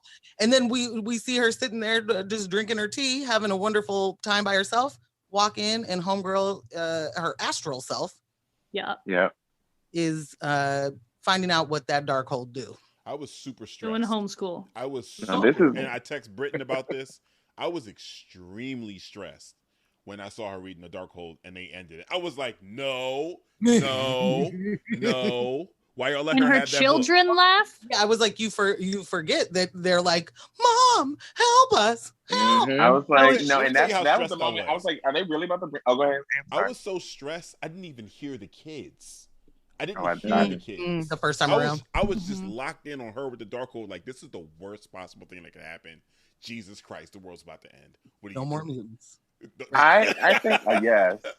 I actually thought of this. I was like, wow. One of my biggest fears with the MCU in general, I was like, how far are they going to expand it? Like, are they going to go in OP level? Are they going to really bring like these major like villains up in here? And I was like, they're bringing Mephisto in here, like for real, or Nightmare, or like, because I mean, I recall like the kids are an extension of Mephisto's magic. So right, I was like, is Wanda fit to go down there? Well, like, that's what's happening. I thought the Mephisto would be in this at some point, some way. But he is. He's in here. He is here. They're just not talking about it yet. We're going to get the explanation and be like, it's just like Agatha all along. Right. We're going to see in 5 years. It was Mephisto all along, like, or that he's Ralph. Like, we're going to get some sort of connection back to WandaVision so that we have to rewatch it. And like that, because you got to keep in mind too, it's like it's now, like when we talk about even thematically, right? The MCU is we're in the end game now, right? From a business standpoint, we are in the end game. They're basing, it's not about the movies anymore, it's about the whole experience. And if we really talk about like hours, you're going to get more hours of the future of the MCU through a monthly service than you will one-time events. They want you to keep coming back. They're going to pack this with more Easter eggs, more little details, more connections and callbacks because you will not give up that Disney Plus subscription. No, and one thing that I like when shows or movies make me do this. So I think I was talking to Ambush. I think we were talking about this before. A few months or something after Endgame had come out, I watched Endgame.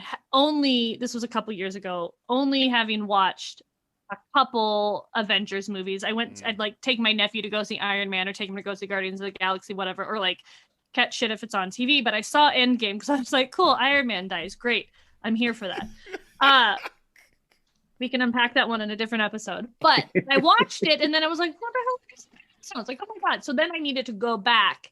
And I was like, okay, now I need to like educate. So then I had gone back and watched all of them. But as I watch, I end up like Googling and stuff. So I was doing that the whole time with WandaVision. And I was like, okay, I remember as a kid somehow, like X-Men and the Avengers are both Marvel, so somewhere there's a crossover, and so I need to go like do some like quick research on that. So then I would do research, and then you find another fan theory, and then you watch the next episode and you're like, oh shit, now I think this is this person, and then you do more research. And that's exactly what they want. They want people to like keep those wheels spinning, knowing that we're going into the multiverse cabinet of curiosities. Like these wheels keep spinning and like picking up extra cogs. And I feel like, yeah, from like a business plan, like that's they need to keep piecing these little chunks on and adding little bits, because that's the only way it has longevity, right? Yeah. I mean, think about it again. But I love it. Sean saying at this point, they've earned the benefit of the doubt. This is the first time that they have everything, with the exception, they have a good licensing agreement with Spider-Man and everything in the Spider-Verse. But to be able to reclaim everything they got back from Fox. So now Kevin Feige is the head of Marvel, period. Toys, books, TV shows, and movies. Wait. So now they're doing things to tie in things from the books into everything. So to answer your question, Britt, like, do I think they're going to flesh this whole thing out? Oh, yeah.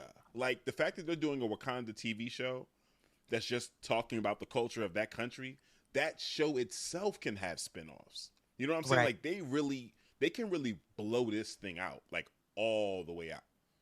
There's absolutely no reason not to. There's just too much money in it. Way too much money in it. Okay, so we got through our all of our episodes, and now I want to get into the meat of it all. Like, we've done a lot already, and I wasn't going to start this way, but I must know, Megan, give me the Dottie theory. I need give us the goods. Okay. I won't drink first. It's fine. So after listening to y'all break down, get your like input, you break down 1 through 4. I also was like, where is Mephisto in this? Knowing that he's in the like older comic books and like that storyline fits in somewhere. Does that character have a place in the next Doctor Strange? I also keep reading articles about people getting stoked for Marvel kind of leaning into the like Marvel horror genre of like witches and Mephisto, and they've done it in the comic book. So I was like, this is rad. I'm here for it. Shows like Chilling Adventures of Sabrina and stuff are super popular, so like audience members I think would be super ready for it. I first thought Ralph was going to pop up and be Mephisto. I second thought it could be confusing for our X-Men crossover if Quicksilver is Mephisto, but they'll figure it out. And then, like, what episode was it with the pool and Dottie cuts her hand and it's red and she's like I've heard episode, yeah, she's like I've heard things about you. I could have sworn from that episode the whole deal with her roses of like, this person's important. You need to know her. She does X, Y, and Z. She's the key to the town. I really thought they were going to set her up to be a more pivotal character. I was like, is she like some sort of female Mephisto? I don't know. Like, they do crazy shit. Or her roses are yellow. What episode are her roses are yellow? It's the Devil's in the Detail episodes. It's when someone says the devil's in the details, and Agatha's comment is, that's not the only place he is. And you're like, yeah, okay, hello, Mephisto's here somewhere. Right. And it was like Dottie and her yellow roses. Dottie Jones, husband's Phil Jones, is Arcana Jones, whose power was also colored yellow. So I'm not familiar with Arcana Jones. Can you give me any as a Jones? I think I should know my cousin. She's the one that doesn't show up, or maybe shows up late. I don't know. I can't. Is it the House of M? No. Yes. No. This is where like my comic, like the hardcore comic book knowledge starts to get really fuzzy. But this was like the 80s and it goes into the 90s because she gets like typical like super busty superhero chick. Yeah. But there's the whole like superhero witch, like the witches, and Scarlet Witch has her red powers. Agatha has her purple powers. Arcana Jones has the yellow powers. And since so much of the show had these color codings, I should Google this. I thought maybe it is House of M. I thought that would be like another tie-in, and then you could almost, from all of these witch stories, and maybe this is where that like spin-off for Agatha comes in of like, now let's have a Marvel, the MCU coven, right? Like American Horror Story, Marvel Horror Story coven. I thought maybe that could be that twist, because they gave Dottie had like importance. I honestly love the idea. And I felt exactly the same with Dottie's introduction. I was like, oh, she's a big deal in the town, which means she'll be a big deal in the thing. And being the, you know, the one that all the ladies listen to and follow and all of that. But then when we got a better understanding of Agatha, I thought, oh, they really just threw me off the scent with or that was just a good pivot. Like, but I like this idea of a potential, you know, callback in the ways of all of their powers, and it'd be really interesting to see what kind of witch Dottie would be, or what kind of powers she has. I don't. I'm all for a good witchy evil spinoff. Here for that. Dottie is something though, and I think that's like we know they don't give us everything at once, but they've laid more than enough breadcrumbs. Like Dottie is someone. Yes. Like we saw scrolls on the board early on in the series. We saw an actual scroll on camera. I think something in here is going to tie into Secret Invasion. Yeah, absolutely. Yeah. I think Dottie's a scroll. We're also going to a little bit so of much both more in Loki. I'm looking forward to that. Yeah. Oh, that's going to be so good. Yeah. So good. I'm definitely feeling that Arcana Jones angle. Pull. Primarily because, like you mentioned, the yellow. We already know, like, Marvel doesn't play with these Easter eggs. Everything is super intentional. The fact that Agatha's powers are purple ties back to Dark Dimension, Dormammu. Like, we went back and watched Doctor Strange and watched all the colors. All those colors. Right. All of the colors. Yeah. And I like the whole idea of this this witch spinoff, because then that opens the door for Mordo. Last time we saw Mordo, his whole thing was there's too many wizards, there's too many witches. My job is to start taking all that shit back. So he's basically doing the same thing Agatha was doing, absorbing powers. Collect it all up. Yep. Yeah, like that's a nice pull. That's a nice pull. I want that to play out. He's coming after Wanda clearly in Multiverse of Madness. Yeah, he's in Multiverse of Madness. He's coming like that. Yeah, because I don't even think his issue is going to be with Strange. It's going to be more so with someone like a Wanda. Oh yeah, yeah. That's not going to fare well for him. No, that's not. I don't think it's going. I think that's what might lead to a House of M level event, is him giving Wanda static. Like, I think he's going to be a worthy adversary for either Wanda or Strange or somebody. But that conflict, I think, is where we're going to get a fractured sort of like multiverse experience. Fractured reality, fractured time. Something's going to break because of the fighting. And I think the fighting, even if it starts with Mordo and ends with Doctor Strange and Wanda, he's going to be a big, like, he's going to be a vehicle to sort of move this whole thing forward. Yeah. Great actor too. Like I think the MCU is actually doing a good job of leaning on the people who are good actors. Like, I mean, some of the characters that they've, driven the stories off of in the past haven't necessarily been the strongest, and they've, surrounded them with supporting actors that can kind of carry the weight. But they have the budget that, like, they can afford to bring in the best of the best. And I just don't see them sort of casting off great actors sort of loosely. Yeah. I would think that also as an actor, knowing you're going to potentially make a lot of money doing these Marvel things, you would think you would at least lock people in for 2 movies. Yeah. Oh, I feel like movies are always 3s. They always try to push a trilogy. Right. But I also feel like going back to Captain Marvel and Brie Larson, I thought the studio had issues with Brie Larson, which is why they want to like cycle her out faster. Oh, I thought I just thought the community wasn't feeling Brie Larson. That's what I heard. It was more about the fans. And I heard it was about the fans having issues with her, and it was. But there was internal stories too. Yeah, okay. And I think just be both. It could have been both. Like I don't know if those both are like have effect on each other or like amplify, but. Man, I'm feeling very out the loop right now. I don't know about the conflict with Brie Larson. All right, so what was her name? On Grey's Anatomy, white woman was like kind of the lead on it, Katherine right? Heigl.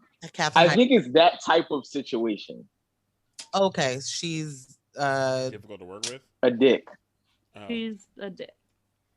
Cool. That's from what I don't work in that department. Yeah. But from what I understand, that's been the representation at least of what the issues have been. Yuck. Oh, was there a team? Oh, did they throw out the team player? No, maybe I was reading an article about Robert Downey Jr. Like he wasn't a team player. If you take $50 million, you can't be a team player, and I'm okay with not being that type of team player. Right, you're like pay for me to leave, and I'll go. Yeah. Right. Yeah. Okay. Oh, I'm gonna get us back on track. And look at you producing, Morgan. I'll be trying. Telling you. A very important question for me, and we'll go in some alphabetical order this time, so that nobody feels picked on. Which sitcom trope did you, or tribute? I look at them as tributes and not necessarily tropes, but which one did you like the most? Alphabetically, Ambush, you are first. The Partridge Family era. I like that the most. I grew up not necessarily like watching it as it was happening, but that was like that time period. Yeah, that was it for me.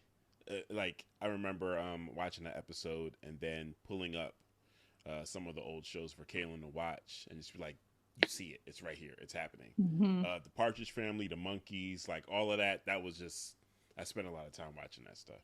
So yeah, that was the era that did it for me. Did you have one that you didn't really like at all? No, not at all.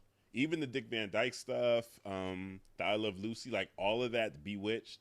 It was great just to be able to recognize it immediately and not feel alienated. Immediately, I'm like, oh, I know exactly what this is. That's dope. Like, yeah, nothing threw me off. Nothing, yeah.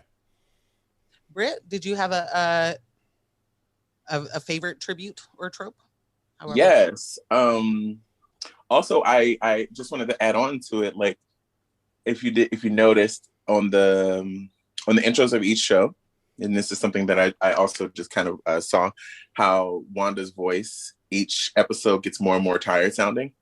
Mm-hmm. Yep. In the beginning, it was like this episode of Wandavision, and towards the end, it's like on this. When you episode, get the Modern Family, her tone is like in this episode of Wandavision. I'm like tired. It's very Oh, wow. I missed that. I'm gonna have to. Totally didn't even catch that. Wow. Because it makes sense with the tone of the shows. Exactly about the stereotype of the mother. Yes. The role that the mother plays from the Dick Van Dyke Show all the way up into Modern Family, super different. And it just fits with the arc of the story. You get tired. You get real tired when in every episode you're doing dishes. Yep. True. And I mean, your kids do not one chore. Like, what did you have? I cannot imagine. Your kids know magic. They could. Everything could be clean. They can wash a dog. They can wash a dish. Vision doesn't get tired. Why is Wanda doing the dishes? Samsung smart appliance that shit? Like exactly. Like exactly. The favorite. Favorite. Sorry. It was the Modern Family one for sure, because I love the breaking the whole fourth wall aspect, because those interviews were phenomenal. When somebody finally talks back to Wanda, that moment was wild. And whose voice was that? Also, it was. But it was also the interviews that were done with Vision and with Darcy. Hilarious. The comedy of it, like, it was so good. That Vision one was hilarious. And he was just sitting there, and he was like, wait a minute, what am I doing? What? Yeah. It was a real Modern Family episode that just happened to be in the middle of an MCU story. Yes. Like, it wasn't like Modern Family. No. It literally was Modern Family. Facts. So good.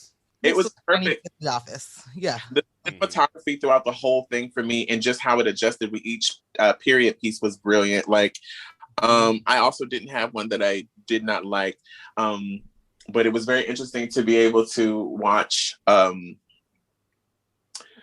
how Wanda's, when she initially started the town or took it over, or created the Hex, how much power she had, and then towards the end to watch how it just all just like you know, like when that first episode happened, when old boy came out the sewer. And she was like, no. She was like, no. That freaked me the hell out. What we won't do is have you here. She was too calm and in control. It was scary. I was like, yeah. That was the first episode? Mm-hmm. I can't. No, second. Was that 2? That was 2. Second one. Because she was second episode, and I still couldn't. Yes, she was fully pregnant at the end of the second episode. I still, like, it was a moment like that makes me wonder what people were watching when they watched the first 2 episodes that they didn't like, because that moment alone was like, hey, that's a lady you don't mess with. Like, y'all don't want to know what she can do. Like, you know what I mean? Right. Something that doesn't belong just popped up, and she was like, nah, and we're done with that then? Right. Yeah, or Vision help. Like, okay, here I go. This is our home. I'm gonna go for it. Okay.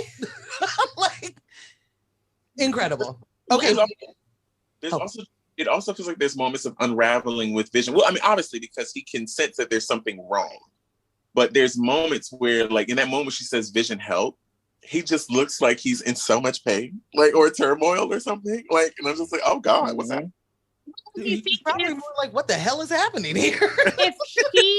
So that Vision is created from her memory. It is parts of her memory. So as her emotions are getting tired and she's starting to lose some control, and like her magic is getting on the phrase, I would imagine, since he's like fabricated from her heart and her soul in those memories, he would also somewhat like start to fray out, right? Like, it all starts to disintegrate. I was almost in tears every time the man practically died. Like don't go outside the Hex. You're gonna, like, your shoulder's gonna fall off.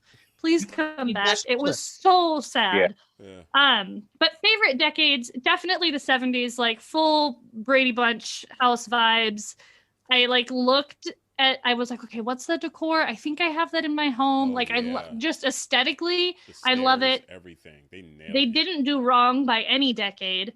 The staircase, like the furniture, the lamps, all of it was fucking great. Also, the like Family Ties, Full House, little like Full House wink nudge were super cute. I actually really love, I don't know, she had these like high-waisted pants with suspenders and this little short plaid shirt, and I'm now like convinced I need to find that little shirt. I need like the whole thing, maybe not kids, but whatever, but I need that. But the intro sequence to the like kind of 80s, maybe early 90s Family Ties one where they'd like paint their portrait. I don't know. It was so... That's totally Family Ties. Yeah. So cute. Like, we double checked that. The kitchen was an exact duplicate of Family Ties. What? Okay. Yeah. Even like the little end thing they had, like Home Sweet Home, that was 100% Family Ties kitchen. Okay. I love that one. Yeah. Isn't Boner a Family Ties reference? Growing Pains. Growing Pains. Okay. Yeah. He had Boner on his underwear. I know that. You've been on the MCU OnlyFans?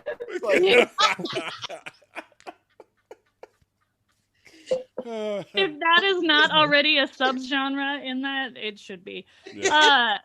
Or shouldn't be. I don't know. Maybe it shouldn't. No, it was all great. Also, like, the team that did the sets and like prop design and everything to pull in those sitcom references and like nail them. Like real. Full stop.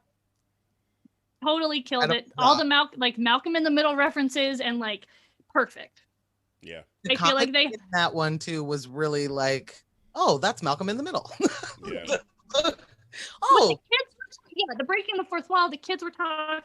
I don't know. It was just the whole, I felt like they hired, the production team from those shows to produce those shows.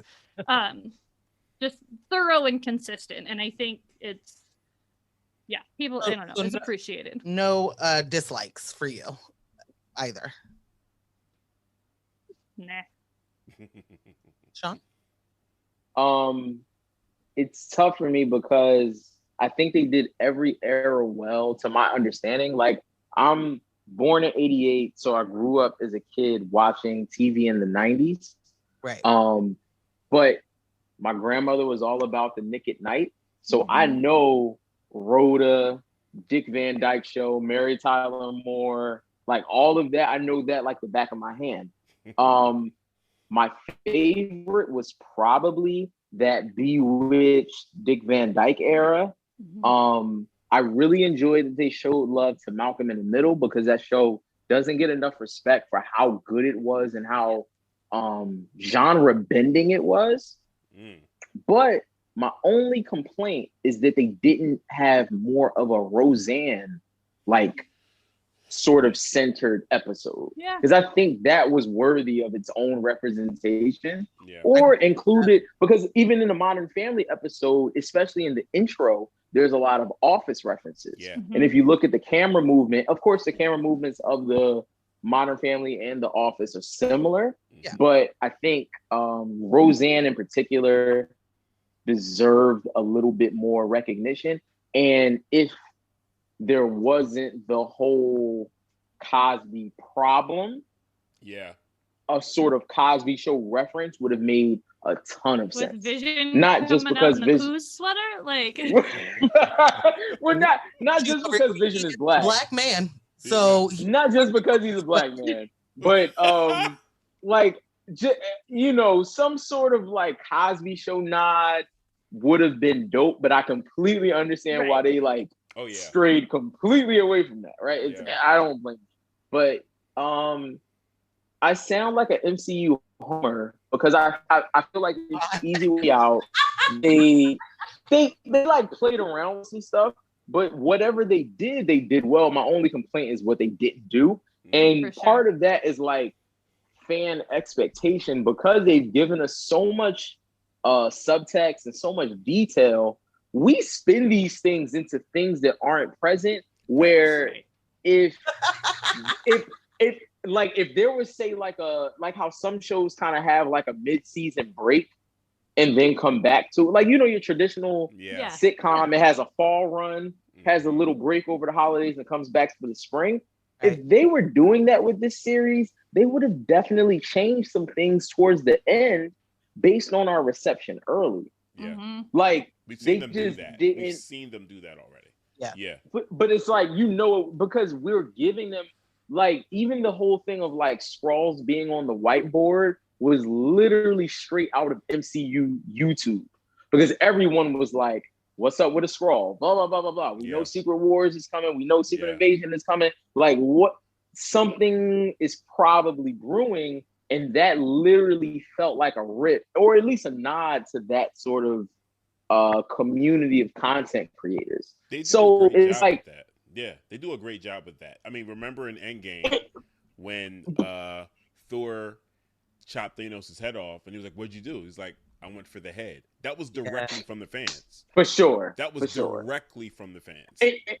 And I referenced it earlier, but in one of those late X-Men movies where you actually had Juggernaut, and he said, I'm the Juggernaut, bitch. That was it. That was like, it.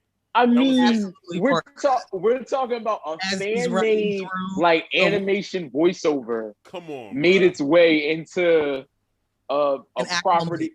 Right. We were screaming in the theaters. We were screaming when he said it. We were like, I went back to see it again for sure. Yeah, like it was such a big deal. So yeah, like they know what we're talking about. fan theories that kind of catch some traction do impact later storytelling, I think. But I think they actually could have done a better job of giving a bit more fan service, considering that the whole order of the MCU changed. Yeah. We still don't know, like, how and when are we getting Black Widow? They're still planning on making that a theater release. Right. Like, there's so much that's Crazy like talk. kind of in turmoil. I think they could have done a better job. And this isn't answering your question at all. This is just me venting. But they could have done a better job at giving us something to make up for us being in the middle of a global pandemic that broke up the whole plan for phase, what is this, 4? Yeah. They could have done a better job at like giving us a little bit more.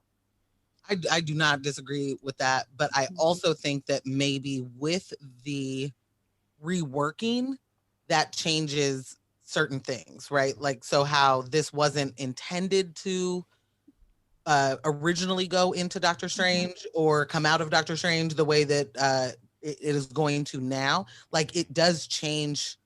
It gives them the opportunity for us to be doing all of what we're doing and then hear that and then take it. They're filming Doctor Strange right now. So, you know, they can take anything that just how we have felt about WandaVision and throw that in the movie. And that's the kind of stuff that Marvel keeps doing. You know what I mean? Yeah. Like, so, but as a warning, what we're finding out, I'm forgetting the name of the company, but there's this visual effects company where basically they've gone from being in position to like animate or bring these digitally rendered scenes to life. What's happening now is that Marvel is actually creating some of these action scenes before they even hire a director for the film. Yeah. Like, this company that's doing the VFX for the MCU movies is actually having a heavy hand in how the stories are told, how the shots are like the layout of the shots. And so a lot of these things actually are planned like that. I think the battle scene was done in Endgame was done. I think they said like it was kind of what it was like 3 years before the movie came out. Shit. Oh yeah, but that was because they were back to backing though, right? Like, so they. But what I'm saying is, that's actually increasing. They're having more editorial control over how things are playing out before a director is picked, before the cast is picked. And so, as much as we're saying that, like, yeah, we understand things have changed, and so they're going to change. But like, more of these things are pre-planned than we understand, and it's only increasing. Okay. Yeah. It gives them more leverage when hiring somebody. It kind of like they can get what they want no matter who they bring in to like add some sort of like character and flavor to it. They can still tell the story they want to tell. And yeah, so it's like I don't think we're getting more of a voice in this space. We have a voice, but that voice is actually like becoming more and more quiet. Mm-hmm. I also don't need a Black Widow movie. I don't need it. I'm actually. It could be a series. I would. Okay. It could be a series. The scheduled release date is May 7th. I need it because this year? Yeah, the scheduled release date is May 7th. I need it because there are Easter eggs that they can drop in there for Wolverine and the Mega Red. So yes, I need all of that. Listen, I don't mean to disrespect. I don't need more Wolverine either. Colossus is going to be a cellmate. Like, it's going to be dope, and they're going to give us something, but they're going to juice it up with details because we don't care about Black Widow. Like, I'm excited because they're going to give us everything else in like a Black Widow vehicle. If they use her, that sounds terrible. If they use the Black Widow movie as like a conduit to deliver now offshoots and introduce other characters, I think that's great. I don't hate her. She's been in every single Marvel, but she's in fucking every Marvel movie, but she's like a super secret agent assassin and she's just gonna pop up everywhere. I don't know. Like, I don't know. Five amongst a plethora of superpower beings. It's just her and Hawkeye. I'd be like, how you still here? I love all the John Wick fight sequences. I'm sorry, guys. I love it. I'm here for it. That's fair. That's fair. I think it's more Jason Bourne than John Wick. It is. But yes, I don't hate them. I don't. And actually, I sort of appreciate Hawkeye having like a secret family and just go away. We're not going to talk about Jeremy Renner's music career here. Please. We're definitely not. We're definitely not going to talk about that. Is he like Marky Mark level of like action hero doing music? No, it's so bad. Anyways, it's hurtful. It's so bad. That's a whole other 2 hours. It's more Lakeith Stanfield than like Marky Mark. Okay. It's not even. We're in a different genre. We're in a different magazine. Yeah, okay. We're in a different magazine. We're in a different magazine. I get like Jamiroquai vibes from Jeremy Renner for some reason. That's it. Don't put some respect on Jamiroquai's name now. Hey, no. I like Jamiroquai. I'm just saying Jamiroquai vibes. I'm trying to think of how to describe it. It's like he looks like a genre bender. That's all I'm saying. Gives me folk music. He's a genre bender. Yeah. But I'm gonna say he doesn't have the musical chops to do that. I'm fine with Black Widow. I do actually feel bad that movie has been postponed because I'm sure somewhere it's like fucked up their timeline, and I don't know what else they were knowing like what happens in the end of Endgame. I think it was a nice like she didn't get a burial, but here's your own movie. Exactly. Like you don't have a funeral. Here's a fucking show. I think that's fine and that's good because there's a lot of info that you don't know. She has been in every movie. Fill it in. Let's use this as an opportunity to either like tie in other stuff. But now it just feels so long after the fact. I don't know. So there's my biggest issue. It's not that I don't like Black Widow. I do like, how do I say this? After all of the talking we just did about the great acting that happens in this show or movies in this universe, Scarlett Johansson is terrible in the acting department in the MCUs. And I like Scarlett Johansson as an actress. And so I know she can do better than this. Mm-hmm. I know you. And I also know that she knows how to white woman her way into a situation. And was telling every single time they gave her a bad wig, I won't do it. I won't stand for it. You will not make me the White Storm. And instead, she went with it every single time. Pissed me off too. And then you add in, thank you, Megan, for bringing my point home, that you then made us wait like 7 years to get it. It's not something that I needed in my life. And now I'm still waiting for it. What I can do is actually pass at this point. Right. I don't need it. You could have made it a show or you can make it a YouTube series at this point. I don't care how it comes. I'll say that. Ambush, you can give me the rundown. I don't need to watch it at this point. Oh, what you guys are going to, this is going to be. You know I'm going to watch it. And of course. this is going to be, and dare I say, like whatever phase this comes out in, this is going to be the Winter Soldier of that phase. Because of all of the tie-ins. Like I mentioned the X-Men stuff, completely forgetting that the villain in her movie is Taskmaster, who is part of the Thunderbolts, which is Baron Zemo, who's in Falcon and Winter Soldier. And Zeno. Baron Zemo. The source is the villain. Right. This brings in Red Hulk, which ties into the She-Hulk series. Like, her movie has a ton of tie-ins. They're introducing it's going to be so good. Yeah. And not because of her. Yeah, right. Not so that's what makes me upset, I think, is that the character is a character that I actually want to know more about. But I don't want to know more about Scarlett Johansson's portrayal of this portrayal. Character. I'm pretty she could be a tree if she wanted to. Exactly. I think she said that she could act as a tree, and you're like, no, we will hire a real tree. We will actually get a tree and call it Vin. We'll get Vin Diesel. And call it Vin Diesel. That's my favorite Vin Diesel role. Top to bottom. Limit the man to 3 words, and he's great. He's really good. Damn it. He's so good. Scene. I am Groot. I can't stand him. Anyways, okay, I'm gonna get back on track. I've said that 1,000 times today, and I apologize. And every time Sean chuckles, so there we go again. I'm trying. I'm really trying to like.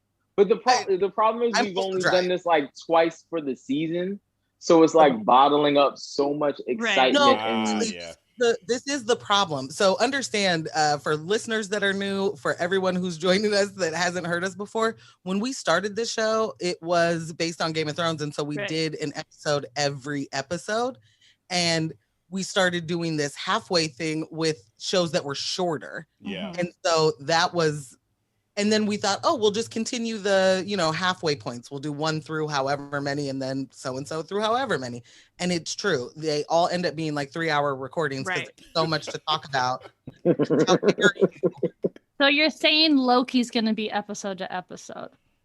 Oh. It might have to be. Yeah. Is what I'm saying. And these shows are not like other regular network shows, right? So this isn't like you can just store it up because there's 3 episodes of filler. Every single one of these episodes has been something. Point. And and I think if this is any indication for what's to happen moving forward, I think we absolutely cannot wait until the half point. That's the kind I had a request and a concept. Like we are part of the small community of people that are driving like the hype and excitement for these shows and bringing, people. We're bringing people in who aren't in this universe. Yeah, true. Mm-hmm. Can we please pull together and like, even if it's a share to a little bit of Disney stock, can we get in on this action and play that game? I'm just saying, like, these sorts of conversations are what fuel the madness that like builds the hype for the show. They're charging, $8 a month for everybody to watch these shows. For you. And then let's just play around a little bit with the equity. Yeah, like let's just, what I mean, play around a little bit and get involved because we're already involved in the community. Let's get involved on the business. So you're telling me you bought into GameStop, right? Yeah, exactly. I'm gonna only like half of my rent money, like not all of it. That's fine. Disney stock is currently at $202. All right, so we get a fractional share on Cash App, and So we'll start introducing Sean as Disruptor Sean next time, and by that I don't mean to us, but to the systems. Play. Yes. We're here for if we're going to play the game, let's play the game. That's all. Let's just do it. Exactly. Okay, so we already gave Monica her flowers because that was going to be one of my big things because I didn't think she got enough of them throughout the show, much like Brittain. But I do also understand that I think that we're setting up for a much bigger return from her, and in many forms. I don't think that's the end of Monica for us. And I mean, what we saw happen was her become the most powerful person on that show at the very least, right? And then what does that mean for the other beings out there? Like we just watched Endgame with the kids because they hadn't seen it, and it never leaves me just how in Infinity War, I was like, where the hell was Scarlet Witch this whole damn time? She could have done the damn thing by herself, and they kept her over there. What was wrong? And then in Endgame, it's like Captain Marvel was just throwing planets and doing other stuff. All you had to do was come down here and rip through Thanos's whole ship. Right. Yo. You know what I mean? Anyway, but it makes a good point of like the differentiation between there's a difference between ability and skill, and like ability and mastery, and I think it just reinforces how like control and like mastery of your domain is so important because you have even Shuri. Kevin Feige has already come out and said that she's the smartest character in the MCU, right? Right. But has she had the confidence to display that? And so I think it's a story. It's a larger story that they're pretty consistently telling of like not even just women, but just people in general in the MCU having more power than they realize. No, you're totally right. As we were talking earlier and talking about how powerful and how some of these women specifically didn't know or don't know how powerful they are, I started thinking about, damn, is that just the women? And no, like Spider-Man is like that. Spider-Man still doesn't know what his suit do. You know, like he's still learning. So it's not just the women in the, I mean, I'm sure you can come up with other examples, but what I do appreciate about that whole coming of age kind of story with your powers is that we get to be along for the ride. And for people that are like X-Men fans or comic book fans that know that Scarlet, what she can do, and in these movies we've been like, what, how come you don't do the thing with the stuffs and you can bring planets down, like what are you waiting on? It's good to see them figuring it out, I guess, for me, for some of them, but for all of us it's good to see them figuring it out. We've come into these stories where we either see the coming of age or we see them at full power, right? And it's nice to kind of jump into the midpoint and get a different perspective, right? Just to keep it interesting. Yeah. Totally. So we talked about the Darkhold.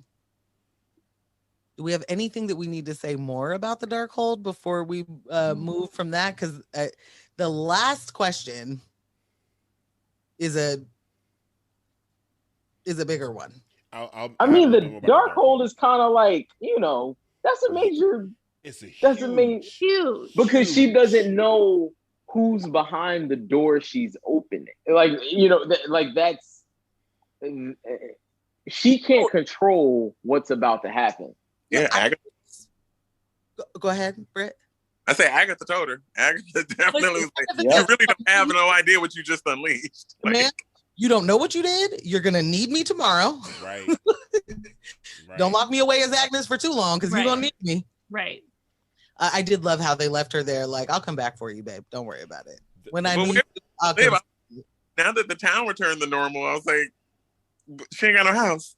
Like, fair enough. Destroyed. The Wanda's and Agnes is a houseless person at this point. The best her turn back was adorable. Oh. Her turn back to the nosy neighbor. Sure, hun.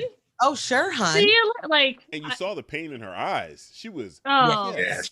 That woman can act. That woman can. Not unless I see you first, babe. I've heard you. Love You've her. acted better as just a voice. I'm going back to it. Scarlet, we need more. Yeah.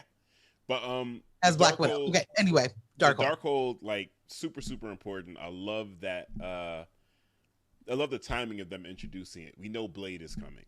We know they have Ghost Rider. Don't forget about the Spider-Verse with what's his name? Morbius? Yes, what's Morbius. His name? Morbius. Magic, all of this dark shit, all of this horror shit, that's all tied into the Darkhold. So we're going to see so many things happen from the multiverse of madness that are going to tie into Blade and Ghost Rider and all of this shit. Like, there are just storylines waiting to spring out of the Darkhold. That's just like another reason why I was like, you don't need to have this book. This is reckless. Not you. Listen, the way that Ambush responded, like, I was like, no, but he like stood up and was like, she's not, no, you can't have, no, like, you can't just be doing it. Girl, too soon. Way too soon. Megan, that was my issue. Fam, you literally just learned that the Darkhold is a book. You don't know. But remember the same thing with Doctor Strange. Yes. They're setting them up to be the perfect, like, foils to each other, and it's like, I think going to be even a thing of him trying to help her and her rejecting that help so strong that his ego comes into play, and then they start to kind of like it's a bit of a shaping, and you're going to have like some interesting tension where you don't see like men and women fighting in the MCU so like equally powered men and women so much. I think you'll kind of get that here. Power and power. So up until green and red balls, it's a Christmas. It's just Merry Motherfucking Christmas. Deck those halls. Anyways, until watching all of WandaVision, I was moderately looking forward to Doctor Strange 2. Like, it's okay. Benadryl, Cumbersnatch, whatever. It's fine. Wow. Now I'm super jazzed on it. Benassi Cumberbund. Yes, terrible. That guy. Mean, hurtful, mean. But that's the one storyline that I was least informed about when that movie came out. Like, I didn't know, and I hadn't done like my little Google searches or like read and during the night when I am playing video games or like playing video games and on the internet. Like, I hadn't done my research, but now I feel like I'm going into it with some more information, and it makes it a lot more exciting. I'm also, again, into some, like, we want black magic. I want some witches. I want Merry Christmas battle scenes. Like, I want a whole Crayola box of energy just fighting each other. All the stones. All the stones. All the stones at the same time. You got to roll, Britt? I do. I'm so sorry. I've got a dog that has to pee and poo. Take care of your babies. Yes, always take care of the baby. But thank y'all so much for having us. I'm sorry. Absolutely. This is great. Thank you, Britt. All right. I'm going to see y'all soon. Okay. All right. Thank you. Right. Thank you. So, do you guys remember at the end of that first Avengers when they gave us that glimpse of Thanos turning towards the camera, and it was like, oh shit, it's Thanos. Mm-hmm. So he was big Barney energy back then too. Seriously. The purple was so different. Anyone familiar with the books? Anyone familiar with the books or the Infinity Gauntlet storyline knows that you don't introduce Thanos for any other reason but Infinity Gauntlet. But it was so early in the MCU. When you saw him, it was like, nah, y'all can't pull that off. No, no. You can't pull that. No, you're not going to do that. And then they did it. So that's why I responded the same way when I saw the Darkhold and her waiting. I was like, no, you're introducing every single magical character that has not appeared in the MCU through this book. I'm not ready for that shit. Like I froze. It was like, it was a complete fucking overload for me. Complete overload. It's ridiculous. Don't give me Ghost Rider. I'm telling you that right now. Do not give me Bring Nick Cage back. Let's go. No. I need what was the not Book of Secrets, the National Treasure. What? That's exactly the National Treasure. Yeah. I need National Treasure energy. Nick Cage. We're gonna steal the Constitution. Megan, you have to go. You have to go now. Like I need full Nick Cage in the MCU next to Tom Holland, being like, this old dude is creeping me out. Listen, and listen. I'm gonna clear this up. I'm gonna let y'all understand how big this is. Giving me Ghost Rider the right way is like bringing in Punisher from the TV series into the MCU from Oregon. Don't you play with me. That might happen. That might happen. Ambush, you cannot. There is no way. There's no way.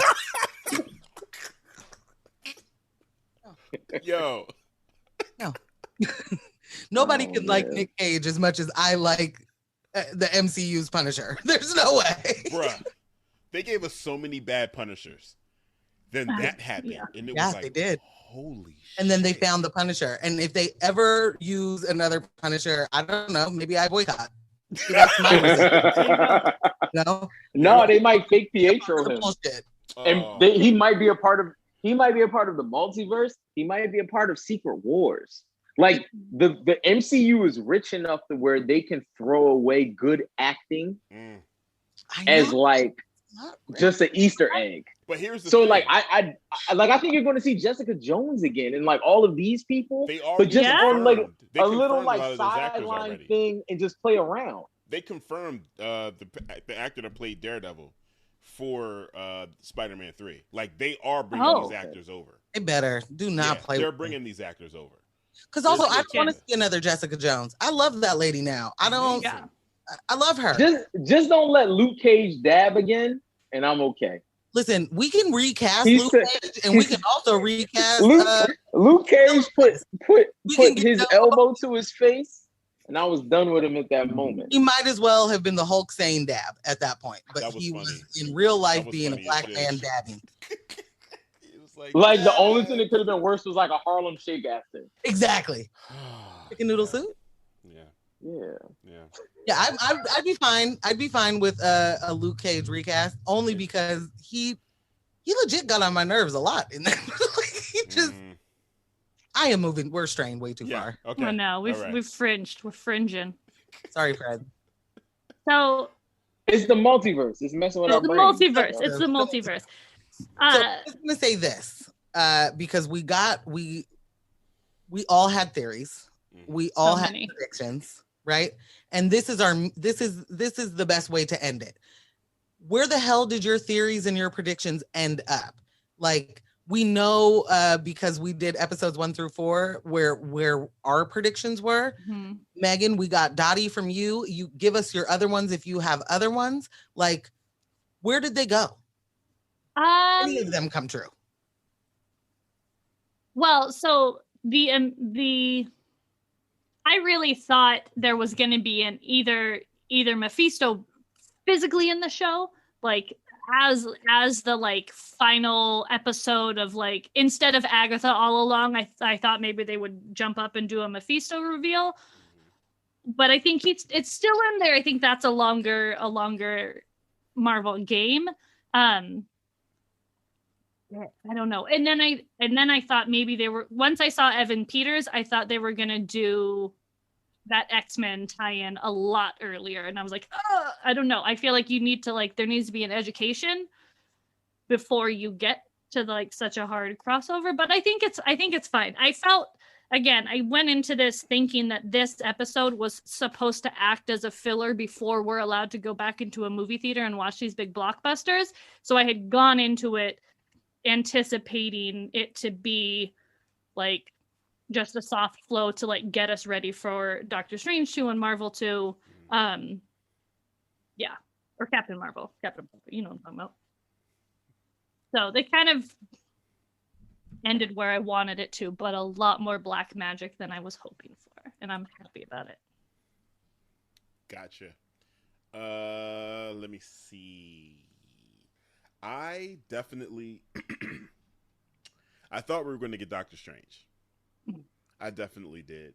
I thought we were going to get Doctor Strange in this in the final episode. I too expected a larger villain at the end, like whoever Agatha was working for or working with. I was leaning towards that.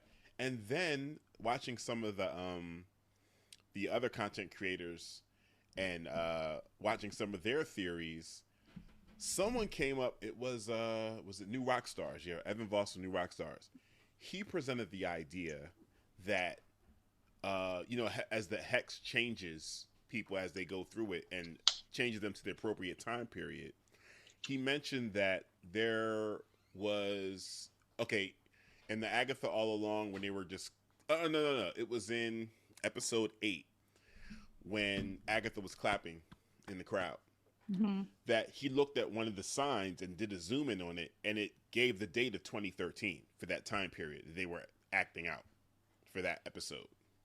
So he was like, 2013, they gave us White Vision at the end of the episode. If you bring White Vision through the hex, take it back to 2013, that technology becomes Ultron. And I was like, oh. I was like, holy shit. That totally would work. That would be and it didn't happen. So, but it was a great pull. It was a really good pull. You know what I'm saying? And it goes back to the Yellow Roses. They do so much to purposely lead us in different directions and still give us stuff to go back to. Because like Sean said, just the Arcana Jones situation, we have to. Now, once they introduce her, we have to go back and watch WandaVision. We have to. We don't have a choice. Mm-hmm. We got to watch every scene with Dottie and pull all of this shit out all over again. Like, Yeah, so I didn't have like I feel like with all the videos I watched and different things, the only thing that played out was Agnes being Agatha. All the rest of my predictions were dead, fell flat, completely. Sean mentioned possibly us getting Magneto in the last episode. That would have been fucking amazing. Sir Ian McKellen only.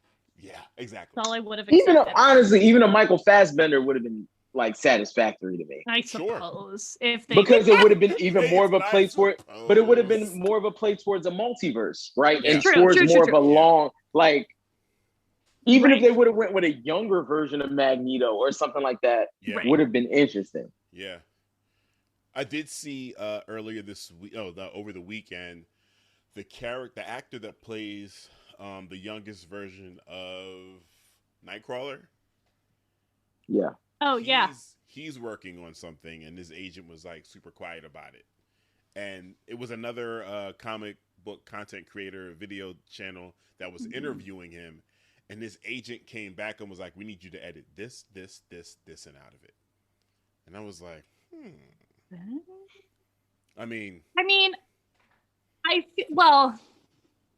I feel like at some point, knowing also now that Disney owns Fox and they can do Avengers X-Men crossover, Scarlet Witch makes sense, obviously, right? Yeah. She's the one that's like not in the center of it, but in the center of it. But then it's like, what ramifications does that have to X-Men canon? And then are they going to do like a Star Wars and be like, oh fuck it, we're just going to change it, let's go? Yeah, I don't know, but I think it's fun. I think it's anytime new storylines, I'm obviously built off of and designed around comic books that have been around for so long, but can bring up some of those like side shoot storylines. I mean, we heard her kids when she was up in whatever Wyoming doing her She was with Kanye? She's with Kanye out in Wyoming doing her homeschool. Like her kids were there, so then her kids doesn't what is it, Wicca or Wiccan and Speed? Mm-hmm. Speed, like they have a storyline somewhere. Yeah. Is it West Coast Avengers or like young Avengers, teen baby Avengers? Yeah, they like. Do they then come back? They were real cute. Like, sure. I don't know. Like you're getting people, and it's 100% what I did, because I go and I'm like, okay, MCU Wikipedia. Yeah. Who is this motherfucker? Like, where do they come from? And I start reading back, and then I, being someone that like probably would just look at a comic book off the cuff just for the artwork, like you start like dissecting costumes and how stuff like gets crossed over. Also, her like spirit headdress thing was fucking rad as shit. Like, finally got a costume. Girls like rolling up in like thigh highs. It's great. All about it. Agatha needs an upgrade. But it's like all of that stuff of now you're asking people to go back and rediscover.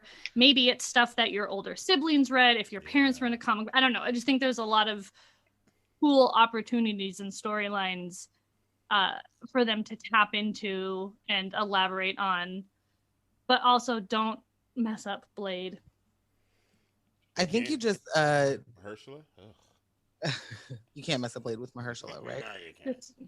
I'm not a fan of the Blades, and I want to see Mahershala be Blades. I'm not a fan of the Blades. The Blades? Blades plural. So Yeah. None of the Blades. I've seen Blade 1. I've not seen the other Blades. You're fine. That's what I thought, you know? Blade telling me I'm not fine, but sure. Blade 3 was it's important. That doesn't make it good. Okay. Talk to him, Sean. Okay, that's... Well, Blade 2 was important and good, and it was directed Blade by Guillermo del 2 Toro. was good. Blade 1, obviously. But Blade 1 is more Blade important 2. because without Blade 1, right? But yeah, that doesn't mean for what it wasn't. It like New Line Cinema. Like you know how they get down. Like it's low budget. Yeah, they make it work. But the yellow cat eyes or something, and I just wasn't a fan. I didn't care. Is it?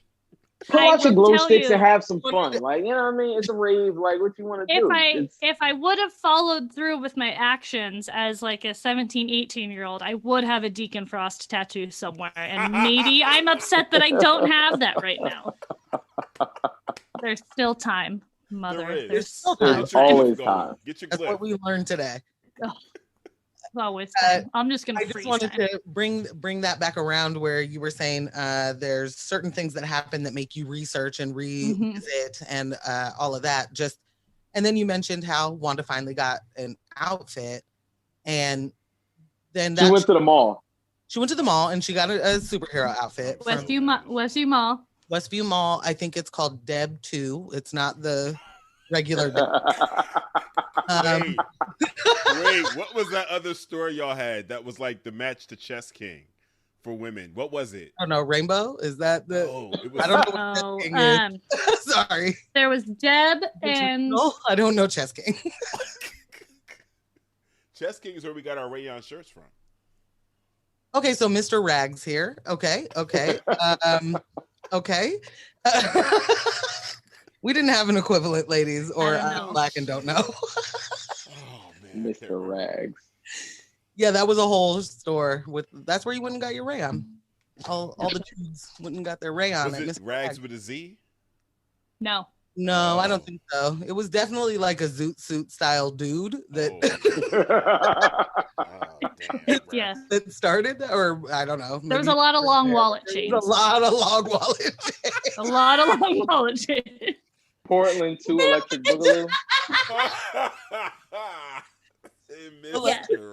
Electric zoot suit. Yes. All that mess. Anyway, Wanda gets a new outfit from Westview Mall, and that was in the damn flyer, the ad, the whole damn time. Yeah, in the TV screens. Yep. Yeah. Yep. Right off. Okay, I missed a second, but Sean, did you give your theories and predictions and how they ended up? Okay, White Vision is going to be device, I guess, to possibly bring regular Vision back in the future. But the interesting thing is that he has the memories, but not the emotional connection to Wanda. And so it's Vision's body and Vision's memories, but without the attachment. And I think part of why, so remember, they had the little like chess match, right? And then he flew off.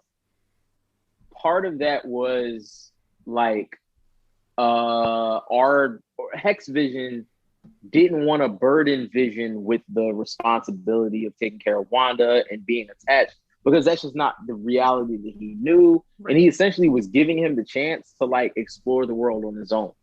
And so I think that White Vision is going to be key if they even do a West Coast Avengers. But even if they don't, he's going to be essentially the advisor sort of role, the older guy for the young Avengers. Yeah. We're going to see White Vision through, like, Wanda's going to interact with White Vision again, and there's going to be like, damn, bro, you don't remember me? Like that sort of thing. Oh, yeah.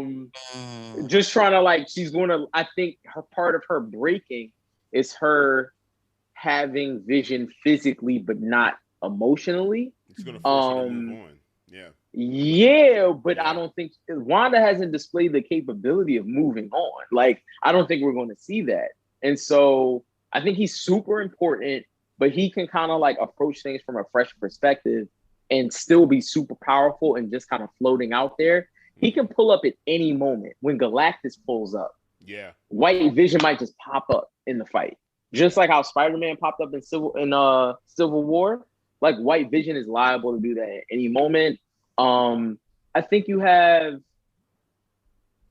was it Dottie? Dottie can come back up, be connected to another character. I think the Pietro thing can even still be re-explored. For sure. Who Ralph is, right? Who Agatha's like. Agatha may have a Ralph who has a place and still be connected to a larger demon or entity. Like they did a good job of just setting up a ton of different possibilities, and we'll see all of them to a different degree over a super long timeline. Yeah. Like, I think you'll see all of these stories play out in the next 10 to 15 years. Yeah. But some of them will be a footnote and some of them will be a whole movie. Mm-hmm. And it's just about like how we respond as fans, how we engage with the content, what the marketplace is. These streaming wars are literally wars. You've gone from production and distribution in a business sense being completely separate with their own like high margin sort of you can take a lot of value when you're a content producer and hand it over to a content distributor. It's a different deal when the content distributor is making the content themselves. Yeah. And so you're going to see a lot of like consolidation in the streaming market. You're going to see big ass streaming services that you never thought would work together. And there's only going to be a few big ones. And I think all of that is going to shape not just how we get these stories, but what stories we tell. Because don't forget, with this whole Sony situation, Disney's playing a long game of essentially betting on Sony running into enough money trouble to where they almost are forced to take a short on the Spider-Man rights. Yep. They can buy it right now at market value. Yep. Disney right now could get Sony to give up Spider-Man. Yeah. But they say, why? What's the saying? Why run down to buy the cow when you can walk down and get them all or whatever? Yeah. Like they're trying to slow walk it and essentially strangle out this like Spider-Verse Sony situation and just get all of those characters back. Yeah. It's Disney. Like so I think we're going to get whatever the market dictates for us to get for Disney to win. Yeah. I mean, you're right. Marvel acquired Fox for $71 billion. Like I forgot about how much. $71 billion, dog. They definitely can buy the rights back to Spider-Man anytime they feel like it. But Spider-Man Spider-Man on his own might cost more than the Fox acquisition. You are getting the entire Spider-Verse. This is true. Yeah. And I mean, because isn't that related? It's still the Incredible Hulk situation. They don't own a Hulk outright either. They got to do it. They got to do that in pieces too. Yeah, but to go back to your point earlier about even what DC is doing with HBO. So like, imagine us getting Green Lantern movies or TV show in the same vein of Watchmen. Like that's where this is going now.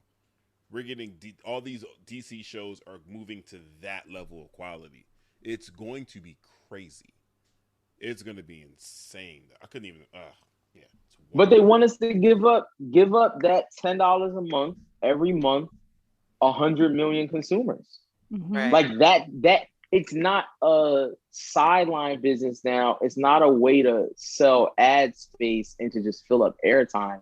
It is the business. And because it's the business, these are distributors who have access to IP that they're going to just throw at us. Like, I think we're going to get more of the Secret Wars. We're going to get more. Yeah. Like, we're going to get all of that sooner than we think, because the big like play isn't to tell us a new story. The big play is a reboot. I mean, we're actually not going to get X-Men super soon. They're going to recast everything, give people on cheap contracts, tie them up for a long time, string it out. Like, even some of these series aren't going, if you notice, like the actual episode count for these series, it's never going to be based on 4s, because they want to pull out an extra billing cycle of streaming money from you.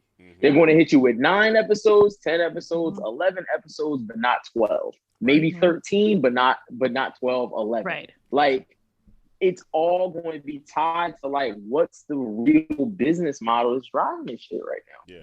They already announced that they're, like, as far as the whole X-Men thing, they're not even calling it X-Men. They're just calling it The Mutants as they reintroduce them. That's the vehicle for how they're bringing them in. Just The Mutants. Right. Take it or leave it. So now they can give you whoever the fuck they want. Just through that vehicle, they can still wait another 3 movies to give us a Wolverine, to give us a Jean Grey. They can start 3. I'm saying they could start with any lesser character and build them out. And they do such a good job of that Guardians of the Galaxy is proof. I didn't care about this. Isn't the Guardians of the Galaxy I grew up with? Groot and all. I'm like, who are these? I don't know these people, but they are the shit. Like, they killed it with these films. They took characters we didn't give a fuck about. I mean, even going back to Iron Man, these were not the characters that were like top billing in Marvel Comics, but Iron Man led the MCU. And now they're about to do the same thing with Fantastic Four. It's crazy. Who's the 80s Marvel, the 80s X-Men character? She was almost like the Josie and the Pussycats of the X-Men. No, Dazzler. Sparkle. What's her name? Dazzler. Oh, Dazzler. Like, they could actually like just fuck around and start with like a Dazzler level character, and we were like, ooh, she has the X gene. They better like. Not. Yeah, but they can. They showed her in Dark Phoenix. They gave her a cameo. She's in Dark Phoenix. When they have the party scene in the woods, she's the one doing the light show. Oh, this is why I know that name, because you did hit me with the Dazzler because I made fun of it. Okay. He hit you with the razzle dazzle. He hit me with the razzle dazzle. I was unfamiliar and I was like, oh, Sparkles or something, and he was like, I only know her from the arcade game. Yep. But she was like a super 80s like glam rock sort of. Yep. She was like Gem in the Holograms. Yeah. Don't do that. Yep, full Gem in the Holograms. Yeah. Don't do it. Gem was better than Dazzler. Don't do this. But if we're getting this sort of retro aesthetic with like Thor, Love and Thunder and all of this, we're kind of getting to a point where like even playing into 80s nostalgia, you could do a mockumentary of Dazzler, literally with like a Gem in the Holograms like type of band. I'd watch, and that's going to be kind of interesting. Yeah. I'd watch.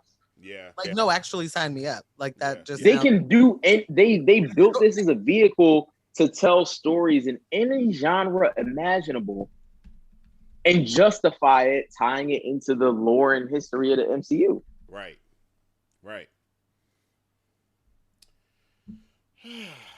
So I only had one theory that, well, I had a bunch of theories that didn't work out. You guys already said them. But and we already alluded to this, but I was just one wow positive that we were going to get Magneto. I was certain. I really like built it for myself. I built that house. I rent it with all my heart, and I furnished it. I came over for dinner. I was there. Yeah, Megan was there. I was there. We had such a good meal. Some great wine. It was so good. And then I left. And she left, and so did the dream of Magneto. Because not even close. Like, literally not even close. No. But this is ViShawn's fault. Like...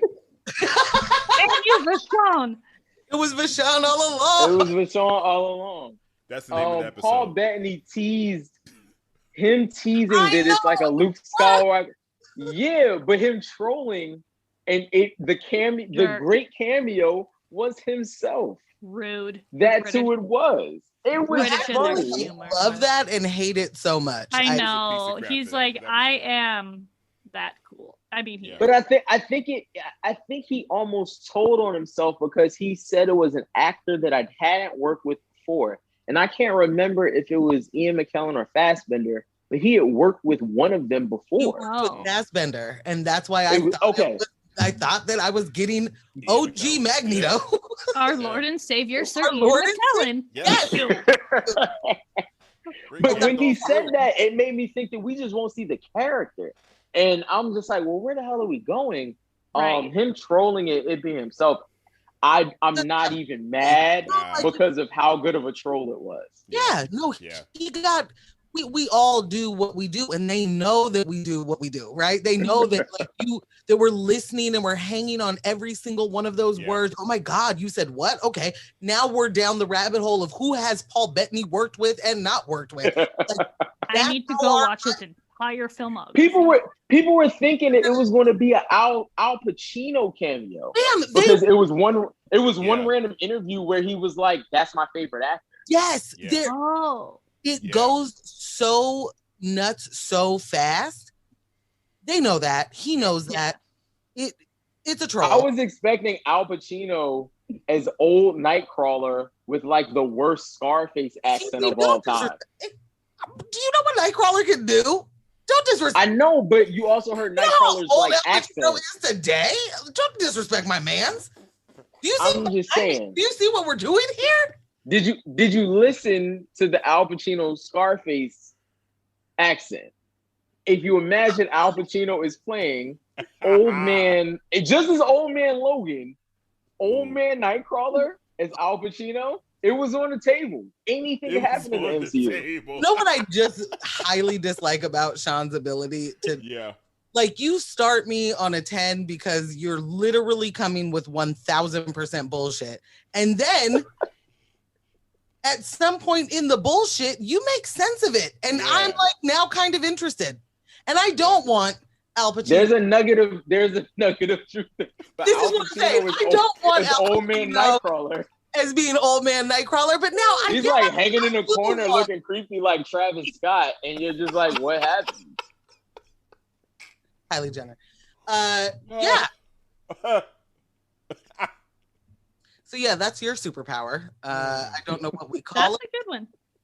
The powers of persuasion. I don't know. It's called politics. It's called politics. Well, I mean, you really did just take. I didn't say 2,000. I meant 1,400. You know, I already gave you the 600. I gave you the 6.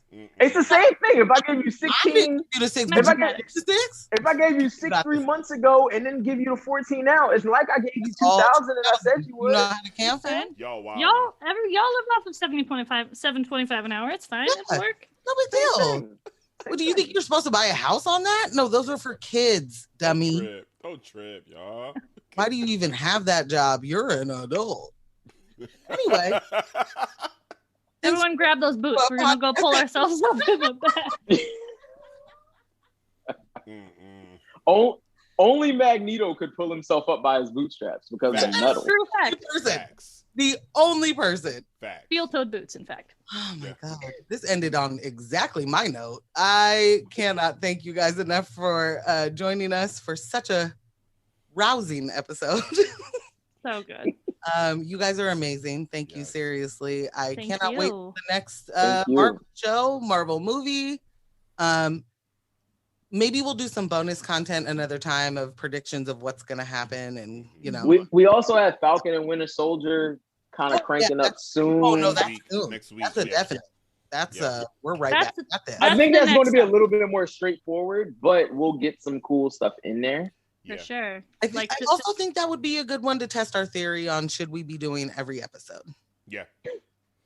You know? Or at least 2 episodes at a time. Episode instead of a 4-hour episode. Who knows? For your listening pleasure. You know, long form. Everybody loves it. Yeah. Everyone loves it. Thank you, Megan. Thank you, Sean. Thank you, Brittain, for joining us. Yeah, Ambush, as always, you the best. Thank you, Morgan. Thank you, MJ. Thank you. Oh, thanks. Thank you for listening to A Podcast Has No Name. You will hear from us very soon. Yeah. All right, y'all. Thanks for tuning in. Excellent. You're still here. Thanks for tuning in to another episode of A Podcast Has No Name. If this is your first time checking us out, please subscribe. We are available on Google Play, Apple Music, Spotify, and pretty much everywhere else you listen to podcasts.